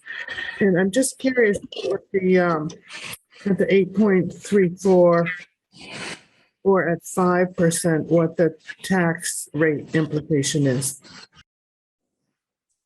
I have not calculated that yet, and I certainly can do that for the next time that we talk about this at guidelines. And at that point, we should have our new growth certified by the state, so I can plug that in, and that will help as well. But isn't there a rule of thumb, like the taxes go up X% for every $1 million or something like that? I certainly could take a look at that. That's not any rule of thumb that I have used, but I'm happy to add that into the model for the next time that you look at this. Yeah, and I think Peggy, one thing to keep in mind, just remember what we're trying to do here is just broad picture, what's our spending trends look like? And, as we discussed earlier, and Carrie's saying now, she's going to come back with more detailed numbers that are sort of buttoned down, particularly for fiscal year 23, as they go through their spending request process. In addition, we'll have a better sense of what the additional revenues look like, what the revenue picture looks like for 23. And so I wouldn't take any of these numbers, frankly, and take them as gospel right now, but this is kind of the way it's looking. And I know just based on the work Carrie, Stephen, and the town departments do, they're going to pressure test their requests coming in. I think clearly the $1 million sort of assumption to go back is exactly that, and pressure test it and see how much is necessary, and frankly, what some of the costs are if we defray some of those expenses as well. So this is a starting conversation, but it's a good one. And clearly, Carrie and Stephen, I think I hear the concern, Peggy, that you're expressing, and I'm sure other members of the committee have also about that increase, because it is a sizable increase, clearly. Amrith? Thank you. It's my first time through, so I appreciate that. Yep. Amrith? Yeah, I had one question, but Peggy's comment led me to a second. I think Peggy was asking for the number I was looking for as well, which says if your budget goes up by $1 million, the individual household tax rate goes up by some number of dollars. Is that a number which you use, or is that what you were looking for? Yes, I think I would do it by percent because Fine. There's such a spread. But if the tax assessment goes up $1 million, what does that do to the tax rate? And the reason I would use the overall levy, I guess, is because, as Parashar said, we're going to subtract new growth and, any era or any, outside funding. And so there's some funding sources. So just that $1 million, net new levy, what does that do to taxes? That's sort of the question. So is there an answer for that, or should we take that one up at the next meeting, Parashar? I would recommend we have Carrie come back to us with a rule of thumb. Sounds good. Because, again, that number, when you provide that rule of thumb, you have to assume all other things being equal, and of course they never are. Yeah. And so making any prejudgments about what the 23 budget request looks like, and then consequently what the impact on the tax levy is way too premature, frankly, in my opinion. But she can come back, Carrie, with a rule of thumb at the next meeting. Yeah, I mean, it is, you're going to see in the model, right? So there's a model that Carrie shows us that walks us through, and there's a number of factors, not just something like this chart. We have revenue, we have the levy, how much of the levy you want to use. There's a model that you're going to see that shows those factors, and it drives down to what's the impact on the median tax bill. So you are going to see that in this process. It's just too soon right now. Understood. And the second question, and this is again probably a process question, we're not talking receipts today. When in the process do we get to receipts? Because this 8% bump, I agree it's a starting point in the conversation, but really what we're talking about is a long-term trend of the difference between the receipts curve and the expenses curve, and where you're going to get the difference. Some part of it is going to be your defray expenses. The other part of it is going to be raising taxes or some reserves. So is that later in the process? That will also be later in the process. I think Carrie mentioned we're gonna have initial insight into how the receipts are going October 28th. Is that what you said, Carrie? Yes, And then that's we'll- correct. Yeah, and then we'll continue that conversation, Amber, through the course of the next couple of months. Thank you. And the other thing is, one of the things I'd like to do, and it came up a couple times here, I think Chris asked the question, geez, what assumptions are you baking in, particularly for the outer fiscal years 24 forward, for example, on, I think it was on the expenses side, is it tied to CPI growth, et cetera? What I'll work with Carrie, and there may be a couple outside projections that we've talked about previously that we might be able to use this just again as a gauge, not to hold anyone to it, but say in general, a little bit of a sense of are these projections reasonable, unreasonable, what's different about Concord? Again, just to make sure that we're reasonably confident in the projections. So we'll have a little bit more information as we then assess what the eventual budget request looks like for fiscal year 23. And then to your point, Amrith, how do the revenues stack up and really what is the net impact on taxpayers? Understood. Thank you. Okay. Carrie, back to you. Does that end this portion? So it does end this portion. I'm not sure if you want to go through the appendix. I'd like to at least talk about free cash because I'm sure everybody's interested in hearing about free cash. Yeah, so let's do this. If folks are agreeable, it is 8:40. I think we've had a pretty productive, good conversation. Hopefully have some sense of what 23 is shaping up like, as well as kind of the strategic issues that are lining up for beyond that. Let's talk about free cash. And then what I'd suggest is we allocate about a half hour. If folks have had the opportunity to read the appendix and the material that Carrie sent to us, and you have specific questions on what you read, let's take about a half hour or so after the free cash update to go through those questions. And if we end sooner than 30 minutes, that's great. And if we have to go a little bit beyond, I think that's fine. But what I'd like to do, again, to the point, I don't know if it was item number 3, I think, let's not, let's have a productive meeting, but not necessarily go to 10 or 11 o'clock. So if that works for everybody, Carrie, why don't you give us an update on free cash, and then we'll open it up to general questions on the appendix. Don't feel like you're going to go through everything. I'd rather let the committee's questions drive that last 30 minutes of conversation. Before we get to the detailed appendix discussion, one of the things you had asked us to do as committee members, Parshar, is to think about our own ideas about what the strategic things are for the community. And I have at least one that I'd like to bring up that was not mentioned in the strategic, and it would have a significant impact on our financial future. Thank you for reminding me, Dean. Thank you. Let's do that before we get into the free cash. Yeah. Carrie, can you drop the share screen so we can see each other? Thanks for the reminder, Dean. There we go. Go ahead, Dean. So the one that I think is pretty critical and the town is hyper focused on is what are we doing to reduce our carbon footprint? And that cuts across all kinds of town things, from, renovating buildings to reduce, the use of greenhouse gas sorts of heating and cooling, to our fleet of both buses for the school system and public works and other vehicles that we have. This could be a significant impact, and how we're approaching it, how we're allocating funds to aggressively deal with it, is nowhere on the strategic list that Carrie and Stephen put together. And I think it could be very expensive. So Stephen and Carrie, do you guys want to take that on? And then, actually, Stephen, after you get a response, let's actually just go around the table and see if members have those strategic questions. Carrie, Stephen, which one of you guys want to tackle the? I can touch on that, and I apologize. I'm sorry, I was a little bit late. I was working. I got engrossed in what I was doing and completely lost track of time. But I knew that the presentation would be better and shorter if Carrie did it on her own. So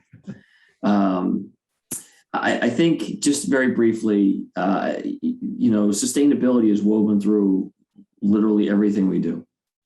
And so when we look at reevaluating the thresholds of the tier 1 versus tier 2 and the expense of fleet electrification, electrified or hybrid vehicles versus standard internal combustion vehicles, like that's all baked into it. We do have, we're actually going to announce, we'll be announcing very soon the hiring of a new sustainability director. But if any, Dean, you've been the observer on the middle school. Sustainability is baked into that, into the planning of, virtually every aspect of planning that project. So I think I guess I don't view it as a standalone thing because it is a part of everything. Well, let me make a comment on that. And Stephen, I appreciate your comment, but here's a crisp example of how the financial impacts are really challenging us. The schools are budgeting for a periodic replacement of their vehicle fleet for their buses.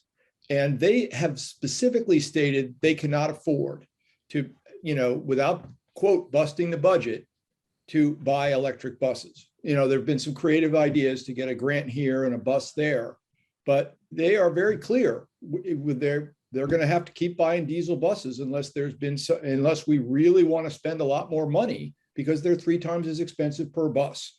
So to say it's baked in, yeah, we're all thinking about it, but when the rubber meets the road, something like that is not achievable. So it isn't obvious to me that we're going to meet our carbon reduction goals unless we're making some very serious financial commitments to it. That's just the way I see it, because that's just one example. That's one example.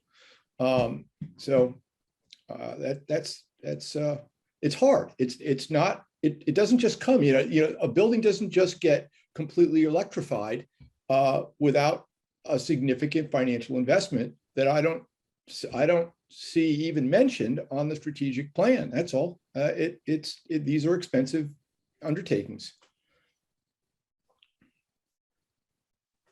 So, Dean, I appreciate that. And I think this is, we talked earlier, this is an opportunity for us to provide input to Dean and Stephen as they think about 23, 24 and beyond. So I'm sure they'll consider it. I know Terry's listening in as well. So I think it's a good point to raise and something to come back with later as we go through the budget process, maybe identify some of those areas. Or in fact, maybe there have been some trade-offs made and provide some discussion around the trade-offs. So let me go around the room here. Mary, you're at the top of my screen on the upper left. Did you have any additional strategic issues that you thought? I did, Parashar, thank you. Actually, I have a question for both Stephen and Carrie about economic vitality. And I'm wondering do we have enough money in the budget for any initiatives around economic vitality? So we are carrying more money for economic vitality than I think really any past budget. And as that division continues to grow and we better understand the economic vitality needs of the community, that may be an area where we look for revenue offsets or grants or things like that. The American Recovery Plan Act offers us an opportunity for economic recovery and economic vitality that we're still, analyzing. But I think for where we are today, yes, the answer is yes. As that division, like I said, grows and expands into new ways of providing economic vitality, we may need to look at increasing that. Okay, just for myself, I know that we talked about revenue. We need revenue to offset some of these expense increases that Chris brought that up earlier. So I think economic vitality is an area of opportunity. So thank you. Eric. I would say to me the biggest issue, and it's really a cross-cutting one, I think it came up in almost all of the items that Kerry raised, is the still unfolding impacts of the pandemic in terms of the recovery, and that's in the context of the short-term finite, infusion of federal, state, and federal dollars we're getting through OPER and the other federal packages. But then longer term, the impacts to everything from traffic to the need for mental health services, as Kerry mentioned, to implications for the tax base. I know the Baker administration has done a lot of work on the future of work, how the pandemic is changing the way people commute and the hours they work and the need for childcare, and all those things we're all still struggling with. So to me, that's the big issue. That's the one that cuts across really everything else.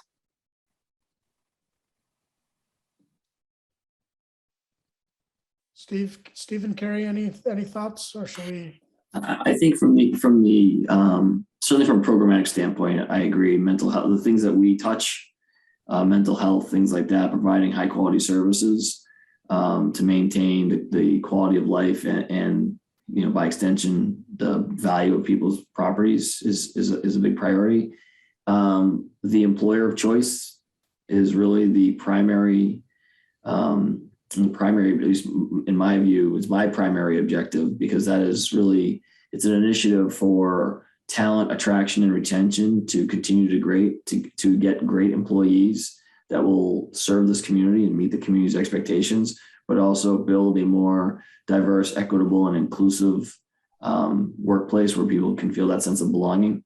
And that in that way, we're not limited in the talent that we are attracting and retaining. So I agree with what you said, Eric. We still don't really even know where bottom is on the impacts of the pandemic. We're still in a pandemic. I mean, we're still in it.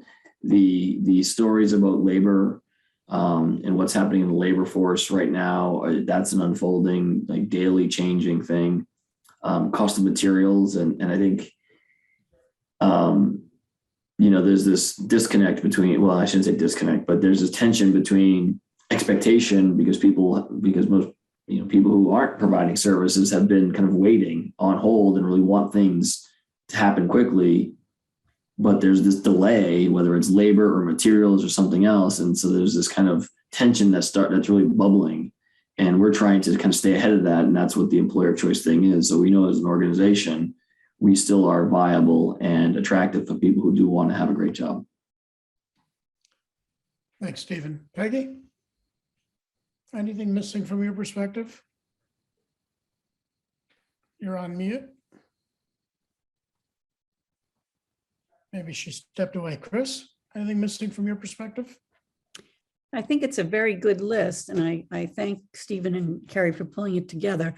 One area that I would ask about is in the IT space. So that's usually an area that can be pretty costly. And I know that the town has started, you had some change in personnel a few years ago, and I know I can see that you're updating some of your systems. I know you're working on strengthening our protections against cyber issues. So I was just curious if there's anything there, Stephen, that we should be thinking about. I think that's one of the areas of expenditure focus that was really highlighted during the FY 21 and 22 kind of pandemic reduced budgets. We still made big investments in cybersecurity and technology. So I think those investments are going to yield dividends and mitigate, I think, the need for more significant investment. But it's like whether it's investing in asphalt or investing in IT infrastructure or investing in police vehicles. It's what are the conditions operationally, what are the variables from the outside coming in that are driving threats, and that's what our risk committee is really trying to stay ahead of. But I don't, as we see, the deficit that I think we started with in terms of IT security, I think we've done a really great job of closing. Parashar, this is Peggy. I was here. I just didn't get to my unmute quickly. I have no further comments. I've had more than enough airtime already.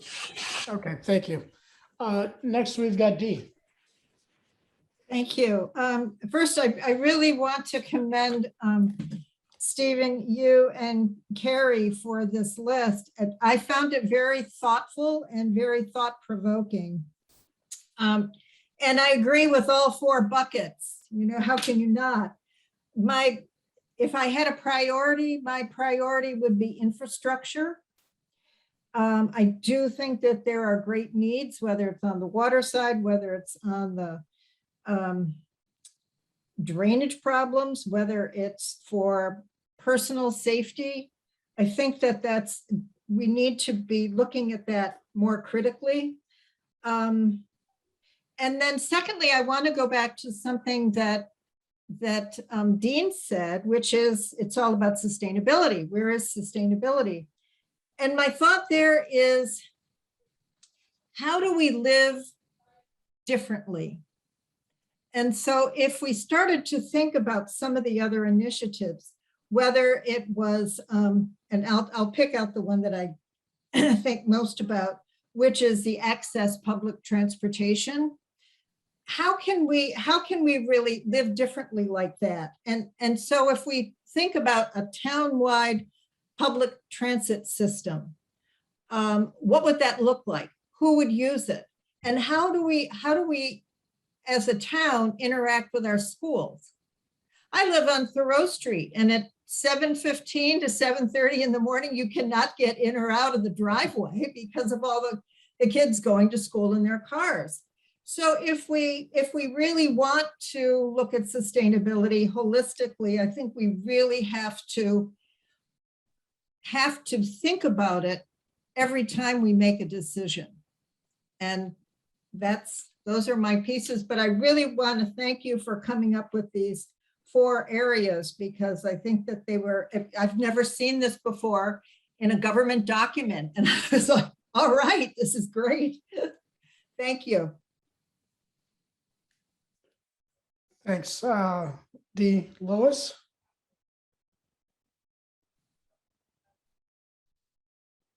Hi. Yeah, first I want to echo what others have said. This is extremely useful and really well presented, so thank you. 2 things just occur to me.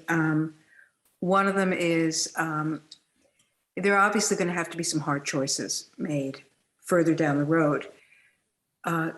There's a lot of good ideas, there's a lot of priorities, there's a lot of things we would all agree in an ideal world we want to see happen, but we don't live in an ideal world.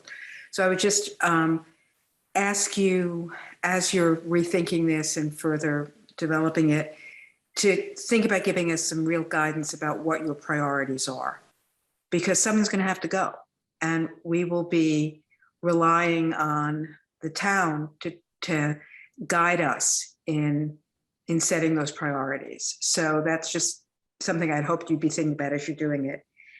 And the other thing that occurred to me is there's a couple of places where we're dealing with some uncertainty, where we might get benefit from a change, but we don't know if it's going to happen. One of them has to do with what happens with open meeting laws in the state and whether or not we can continue remotely.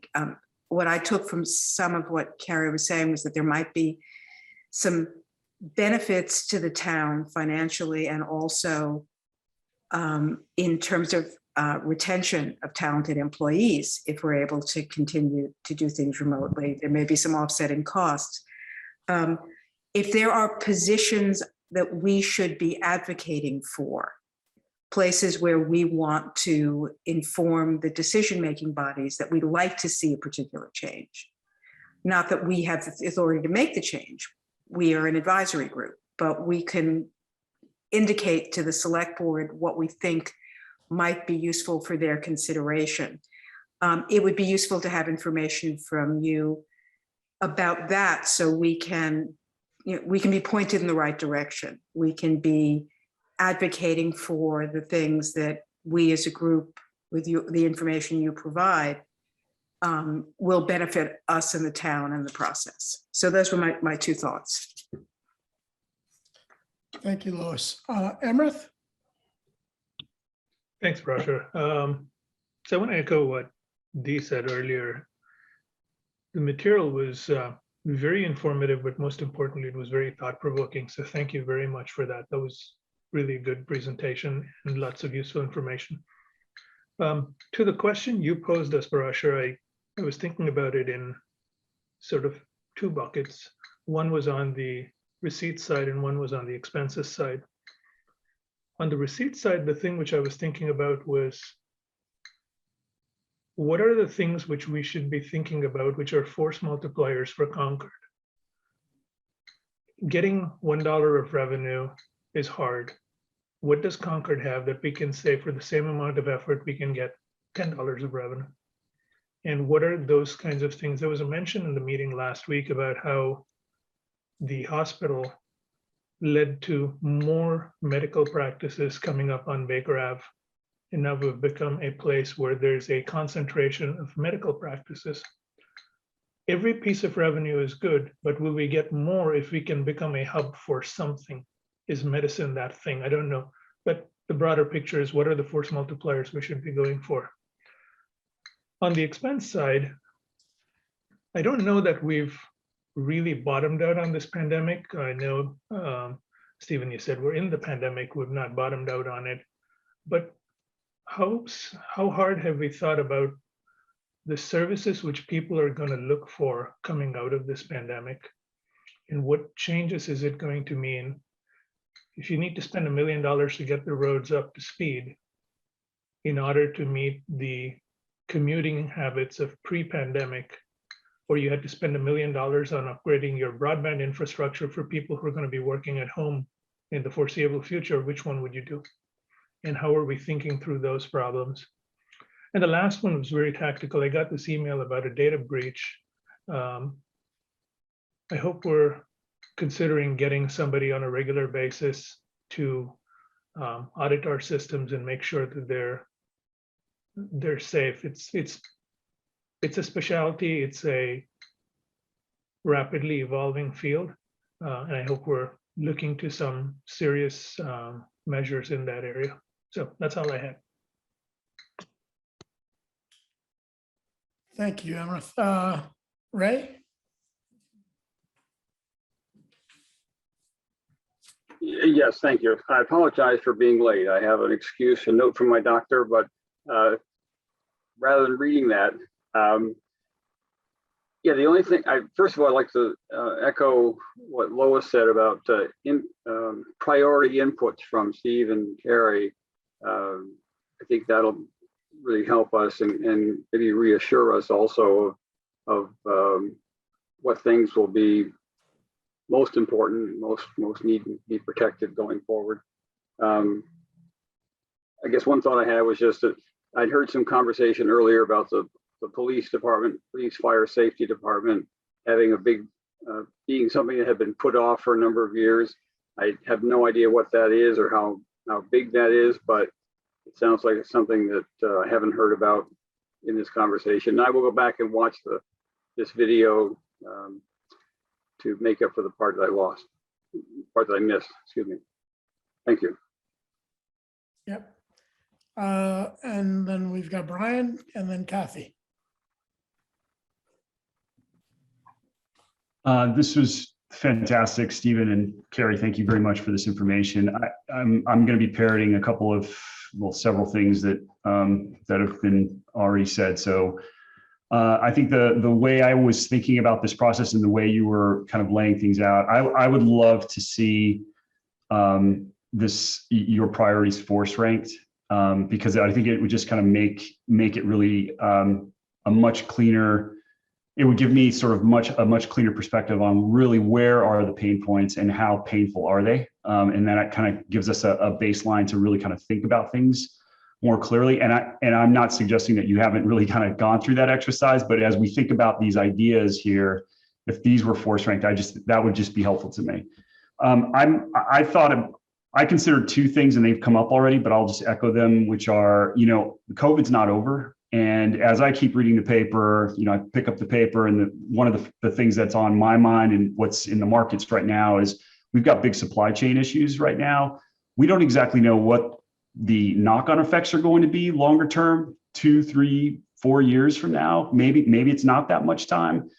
But as we go into the next phase of this pandemic, whatever that may be, we're not going back to a normal. We're going back to a different state of being. And so if we were to go into a deeper state of the pandemic and you had to kind of go through sort of a triage effect of like, what's the most important thing to kind of keep the town running? What would those priorities be? And this kind of goes back to the first point. And then the last thing I would love to hear more about is the revenue that we might be able to think about in terms of business. Like we have businesses in town. They've really weathered a significant storm. I know the town, Stephen, you've done all you can to kind of help buoy them and support them, in their efforts to kind of keep the lights on what can we be doing, to Amaret's point, to generate that incremental cash on the revenue side, or actually, create a force multiplier to do that? And as a strategic priority, is that a strategic priority? I'm sure it is, but maybe it just didn't make this list as we were kind of forcing you to think about this. Would love to hear more about that, because I do think that the business element to our town is pretty important, and we can be doing something there. I'm not sure what the answer is, but I'd love to hear more about that. Thanks, Brian. Kathy? Well, the great thing about being last is that a lot of really good things have been said, and I echo that the material presented is illuminating, thought-provoking, something different than we saw in the prior year. And as I sat back and I looked at it, what strikes me, and again, maybe I don't understand municipal government, but I'm sort of sitting back and saying, is there a way that we look at our town and say, is everything that we're doing what our constituents want, and do they want it for the price that has to be borne? And are there times when we should be looking at ways of doing our own business differently to reduce expenses? I don't know. I don't know enough about government to know if those kind of programs are something that's periodically undertaken. I was thinking, do we have a way of getting constituent feedback? The priorities as they have bubbled up through the government to the finance office are presented by the people in the seats in those departments. Yeah, I love the roads in the town, and I often think about how wonderful they are compared to other towns. But if I have to pay $1,000 more a year, so I guess the long and the short of it is how do we balance? How do we balance for our constituents? Kathy, that's a great question, and I'm going to do something a bit maybe perhaps unconventional, but I'm going to ask Terry to maybe just share her thoughts on this, because ultimately the select board are elected representatives of the people, right? And Stephen and Carrie's budget requests go through the select board. So I'm just, Terry, if you've got a few thoughts you might share, I don't mean to put you in an awkward position in terms of what you heard, that would be great. And then before we go to the free cash update, Chris, I see there are no more attendees. I thought we had Carla on, see if she wanted to add a public comment, but we don't have any public comments. So go ahead, Terry, if you've got a few minutes and would like to share your thoughts, maybe address a little bit of what Kathy said. Well, I think it's an excellent question, and I don't have a real good answer right now. I think let me think about it and ask my colleagues on the select board and talk with Stephen and Carrie. And I mean, that's the crux of what we're all about, right? What is the cost and what is the value, and how do we figure that out? So I don't have a magic answer to that right now, but it's an excellent question, and we'll think about it and get back to you. Thanks. Yeah, so I would ask a really unconventional question. Do the townspeople want us to reduce taxes? So there's no answer to that right now. But All Parashar, can I? Yeah, no, feel free. And I if I saw may. Carrie's got an opinion also. Yeah. So I guess, Brian, to one of your questions, shop local, dine local, stay local. This is a system, okay, and it's a system that relies on a couple of, not a great variety of revenue sources to make it go.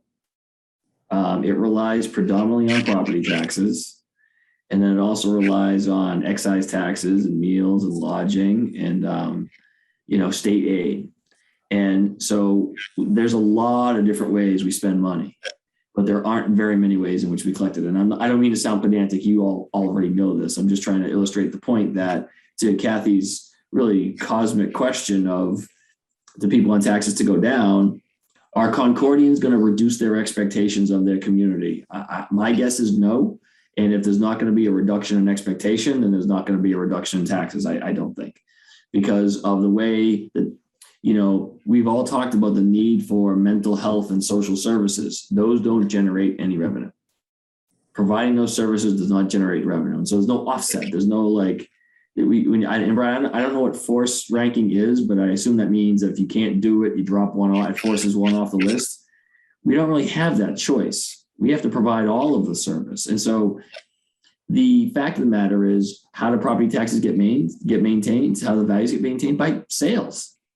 And so, Amrith, to your point, like, what's the thing we can do? As long as things are happening here and people want to buy here and rent office space here and build buildings here, that's going to be the thing that sustains the largest share, the largest chunk of our revenue. And so that's what we think about all day, every day. And we also think about, we get feedback, Kathy, from the community, like I said, every day, either through the select board or through direct contact or through boards and committees. There's a constant, very robust feedback loop that we're a part of, which drives a lot of prioritization. But I heard the question about prioritization, and I can answer it. It's people. Our people who work for the town and provide the services, as far as I'm concerned, and looking at the expenditure side, are the number one priority, because without them, we not only can't meet the justifiably high expectations of the community, we won't even be able to meet the basics. And if we're seeing it in other segments of the labor market, we've been losing people because other communities are starting to pay better wages. That's the whole driver behind this new way of looking at employer of choice, employee flexibility. And I think I'm going to tie back to something Dee said. Legislating human behavior isn't on our priority list, because I don't think that's really possible with the means that we have at our disposal. But it is a good question to ask. Are we as citizens of the world going to change our behaviors in ways that we know are better for the social compact? And that includes, walking or biking instead of driving, but that also includes being a little more patient with each other and with the, people who we're getting services from, whether it's at a restaurant or at the clerk's counter. And so I don't mean to go all philosophical, but those philosophical issues and discussions have material impact on organizations just like the town of Concord, and how we make decisions about where we need to spend money and who we need to take care of. So I will get off the soapbox and mute myself. All right, so let's do this. I've got Carrie, who actually wanted to make a comment. Kathy, I think, raised her hand. I see Amrith. And so where did Carrie go? Did she drop off? Oh, No, there you she's here. And I will be super quick. The only thing that I wanted to mention in terms of soliciting feedback is every other year we do a citizen survey. And the results of the citizen survey have always been very favorable, that people are happy with the level of service and they're satisfied with the cost of providing the service. Now, you only get a certain segment of the population that participates, but we do work very hard to get a broad segment of the population participating in that. And so that's one set of data points in terms of citizen satisfaction with the level of service and the cost of providing the service. Thank you for the reminder, Carrie. I've got Amrith and then Kathy. And then if there aren't any further questions beyond that or comments, I suggest we go to the update on free cash. Amrith, go ahead. I'll be really quick. Stephen, you mentioned three things: eat local, shop local. What was the third one? I'm going to get a bumper sticker. Stay local, and I look forward to my share of the revenues of that. And that means, if you have friends coming into town and they want to stay, invite them to stay in Concord lodging places. That's an area I think Carrie can correct me if I'm wrong, but I think lodging taxes have been the ones that have been hardest to come back. So my question to you was, one of the things I was thinking about was force multipliers. Is that a reasonable way to be thinking about it, or is that completely the wrong-headed way of going about it? From a municipal perspective, I have no idea, because I know that at work I would think about it that way, but I don't know whether that makes sense in this context or not. I've been doing municipal stuff for a long time. I don't even think I know what force multipliers is, if that's an indication. But what does that mean, Amrith? I mean, you have a set of strengths which makes it easier for you to, if it's going to take you a day's worth of work to get revenue one way, a force multiplier will probably get you $10 worth of money with the same effort. That's the multiplier effect. So if Concord has a strong base in medical, for example, I'm just using that as an example, would we get more out of doubling down on that, or should we diversify into something else? Is that even the right way of thinking about it? I'll give you my opinion on that. I don't know. There may be municipalities or counties or states that look at force multipliers. We are predominantly in the people business, meaning we hire people to provide services to the community, and then we also install and maintain infrastructure. And so that's the $1 million for the roads question, is the way I look at that, Amrith. If we have a economic node like medical, that's great, but ambulance or cars are driving on terrible roads to get to those places. It's not. It makes that more. It makes it more challenging to sustain that node, and people are going to eventually be like, I don't really feel like getting my car realigned every time I drive to Concord for a doctor's appointment. That's where the investments, the medical outfits aren't going to make those investments in the roads. That's why we have to do it. And so that's where I look at the force multiplier is do what we do really well, and the property values and the sales and the rentals and the revenues will follow. So, Amrith, I'll give you my thought. I think it is something that particularly larger geographies, I'm talking counties and states in particular, use force multipliers. Massachusetts, I think, has done it really well with medical devices and biotech. One of the reasons why Boston Logan Airport has expanded, et cetera, is because I think big government leaders recognize that you need a world-class airport if you're going to attract industry here, make it easy for people to go in and out, right? And so I think there are those kinds of elements that we can think about. I personally think it becomes a little bit more challenging at a municipal level, but doesn't mean we shouldn't think about those. Okay, thank you. And then Kathy, I think you had your hand raised and then it dropped. Yes. Again, I think a little bit differently. I know that this is a service, the town government provides services. And we look at what those costs of those services. I've always been in a situation where I've been asked every year, how can I do more with less? And that was part of my question about reviewing processes. So I'll just leave with one question, and that is, in a situation like 2008, when all kinds of financial calamities happen and we can't get the revenue, what does the town do when the property values and the people in the town, let's say you end up with 25% less revenue? You must have to make some decisions then. Well, I mean, the last 2 fiscal years, we did that, Kathy. Okay. Kathy, I'm Yeah. kind of interrupted way in on that because I was on the Board of Selectmen from '03 to '08. And taxes went up on average. For 3 years in a row, we had operational, not only debt exclusion overrides, but operational overrides with taxes going up on the order of 10 to 12% a year. That's the short answer. Okay, thank you. Peggy, were those overrides were approved? Excuse me? They certainly were. You said, can I- Yes, they were. They were approved for the high school. They were approved for the town and for the CPS. And with some arm twisting, Carlisle also approved the high school overrides. They were pretty substantial. And all the money, all the state money was swept off our table and we replenished it. With our own taxes. And it's one of the reasons we're now honestly somewhat independent of the vagaries of the state budget.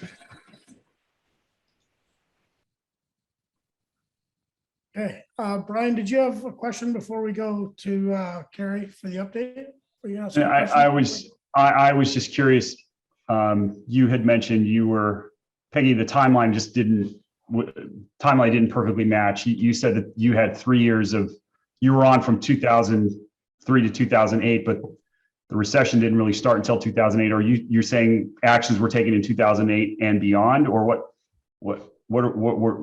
timeline are you referring to? It was actually more like 05, 6, and 7. The recession, the state started losing funding earlier. And by the time 08 came around, where it really clicked into the commercial sector, we had already compensated for the lack of state revenue, and we didn't have to do the override again. In historically, I can't tell you exactly what was going on, why the state revenue was so down prior to the real business recession, but it was. Thank you. Okay. Thank you, Peggy. Carrie, why don't we turn it over to you to give us an update on free cash?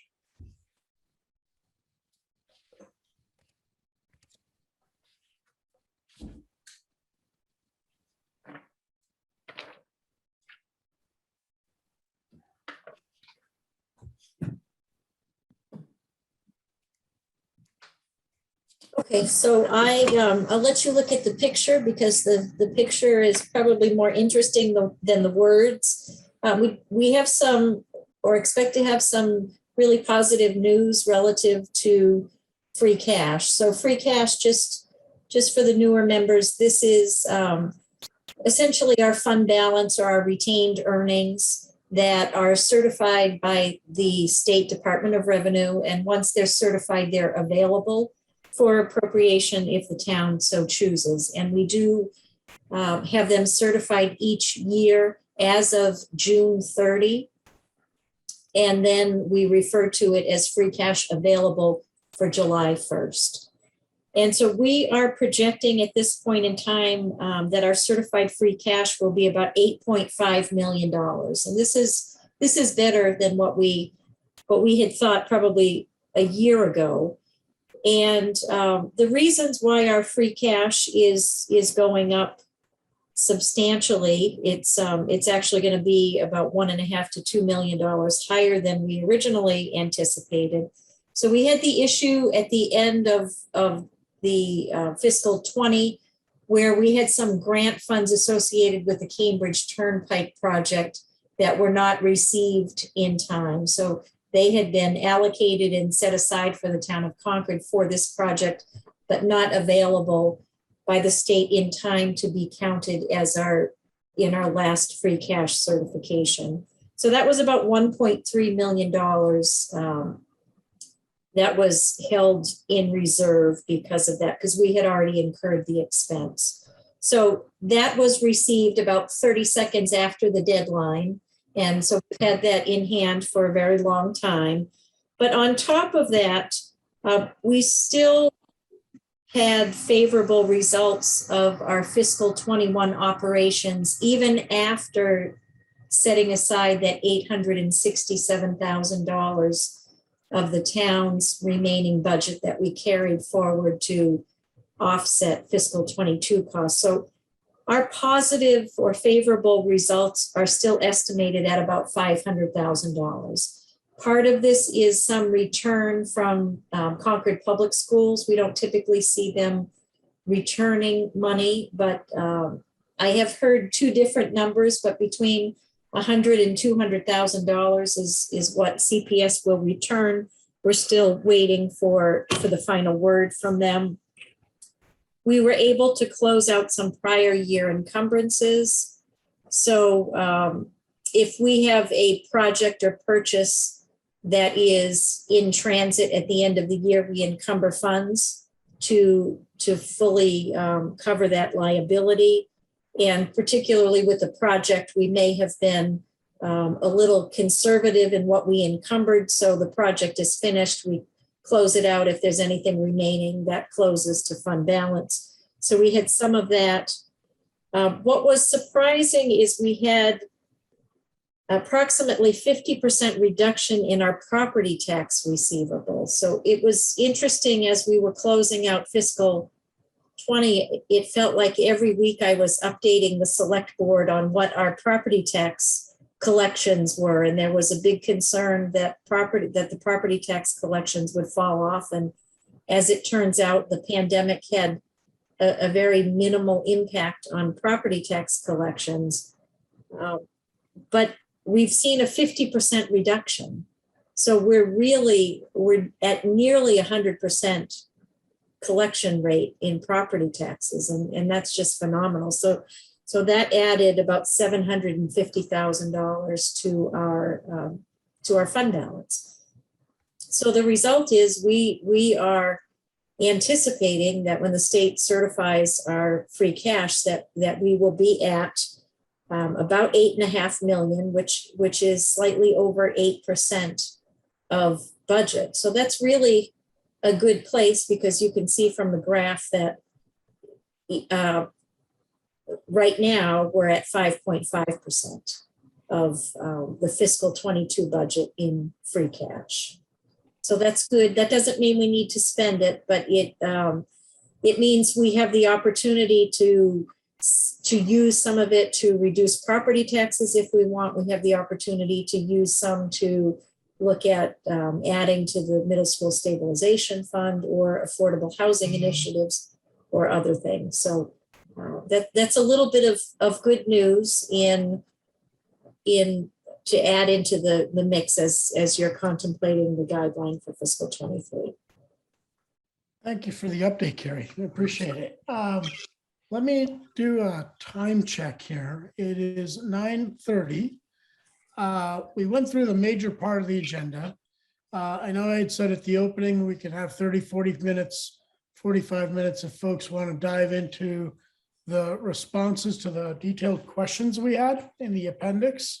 But I'm more than happy if folks want to end the meeting and send in written questions. Happy to do that. Happy to take additional time to, based on what the committee wants in terms of if you got specific questions on the detailed questions or areas of clarification. Let me open it up and see what folks would like to do.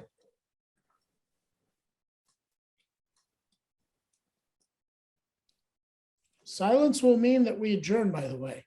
Move to end the meeting. Sounds good. Do I hear a second? Motion to adjourn the meeting. Okay, so before I call the roll, first of all, I want to thank everybody on the call for their thoughtful discussion today, both in terms of the strategic areas that you thought you wanted to highlight. Dean, thank you for reminding me. I forgot to poll everybody. It's no problem. I really appreciate the opportunity to hear everybody going around, and it was great. That was a great. I thought that was great. And again, just reiterate, Stephen and Carrie, your work in putting this together has been awesome. As everybody said, thought-provoking, raised some important questions. And I know that when we come back for additional discussions in the 23 budget, you'll have incorporated some of the feedback that you've heard here. So looking forward to that. Brian, you had a question?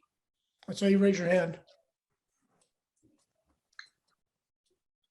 I don't want to hold up the adjournment, but real quick on the free cash, Carrie, as we've always kind of thought about free cash, what has typically sort of been the floor of like, we don't want to go below a threshold? Can you just remind me what that is, please?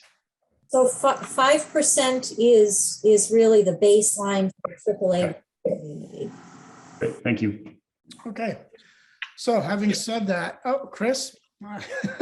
Hi, Parashar. So just to talk about process for a second. Yeah. So if people have questions on the appendices or the other details in the materials that Carrie provided, I think the best process is for you to send an email to Parashar, just to Parashar, and then he can sift through it all, combine it, consolidate it into a consolidated list of questions that we can provide to Carrie. Does that make sense, Parashar? Because I Yeah, think no, that's perfectly fine. And let's Okay, make so sure have it's people do October that. 14th. Let's make sure we get the questions into me by next Wednesday, because I want to make sure Carrie's got time to come back and provide a response before we come back on the 28th.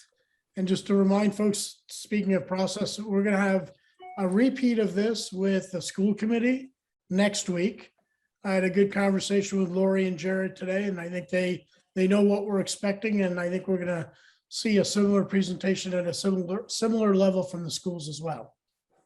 Okay. Arsha, I'd just like to thank you for this newly structured guidelines process. This is, this sort of bigger picture approach. This is my 6th year, and this is a very creative, new way of looking at the guidelines process. So thank you for bringing this forward. Well, thank you. And thanks to the committee for having an open mind. So let's do a roll call. I've got a motion for adjournment. I've got a second. Chris? Yes. Kathy? Yes. Dee? Yes. Eric? Yes. Lois? Yes. Ray? Yes. Dean? Yes. Brian? Yes. Amrith? Yes. Peggy? Yes. And Parashar, yes. Thank you, everybody. Have a good night. We'll see you Thank next you. week. Thank you, Bye. Parashar. Bye. Good